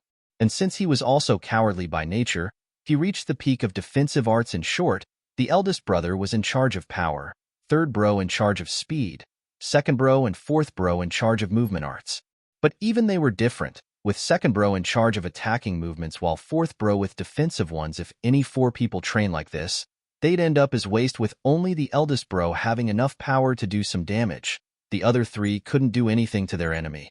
Yet, in this lay the crux of the Four Hearts Formation. It allowed the four to combine their advantages and become one, effectively multiplying their power. This was why the four charged all together at Li Jingtian and gave him a hard time. The four of them turned into the eldest brother, Violent Demon. Then the four surrounded Li Jingtian but turned into third brother, Sly Demon. And why Li Jingtian could never harm Sly Demon, once despite having him in his grip, was all thanks to Wimp Demon's ability. Li Jingtian then ended up half-naked because Scrooge Demon bestowed his ability on his brothers this way. One man's ability was transferred to the four. And since they were of four, their power would multiply. The enemy would be left flabbergasted, unable to cope with the situation before meeting his ultimate demise. But if this secret was leaked, there was no more reason to fear them. As long as they stopped the four's change into violent demon, they'd be finished because the other three's power came nowhere near the first. So this strange formation had me on the ropes. Li Jingtian caressed his bead. But it does have a weakness. The four of you can't use all of your abilities at the same time. Otherwise, it would truly be insane. Really? Then I'll help them reach that point. With a sly grin, Zhuofan showed a jade slip. Abominable four scheming demons, since you are now with me, I will make it worth your while. This is also a unity tactic, 4-division formation. The users would move to the 4 cardinal points, with the 5 elements endearing one another, making each one of you use all the other's abilities. Furthermore, it will also work to boost your personal ability by 3 layers. What? The 4 demons cried out, and Li Jingtian smacked his lips. It's insane enough they can use all the others' abilities, but it can even increase their power by 3 layers? Ain't that the same as facing the 4 scheming demons at the 6th layer of Radiant stage? Zhuofan smiled. Correct? With the 4 divisions amplifying each other, everyone can use anyone's ability. They will have speed, power, movements, defense, thus becoming true monsters. Not to mention, it complements the 4 hearts formation. As for raising them 3 layers, that's only in the beginning stage of the 4-division formation. Once they reach the mid-stage, the amplification would raise their power by 6 layers, and if trained to peak, by a whole stage. In other words, the 4 of them will become as strong as a peak Radiant stage expert. Li Jingtian was slack-jawed, watching Zhuofan incredulous. Steward Zhua, are you perhaps someone who fled a super sect or something? The 4-division formation is insanely more outrageous than the 4 hearts formation. Where the hell did you come up with this treasure? Secret. Zhuofan smiled mysteriously.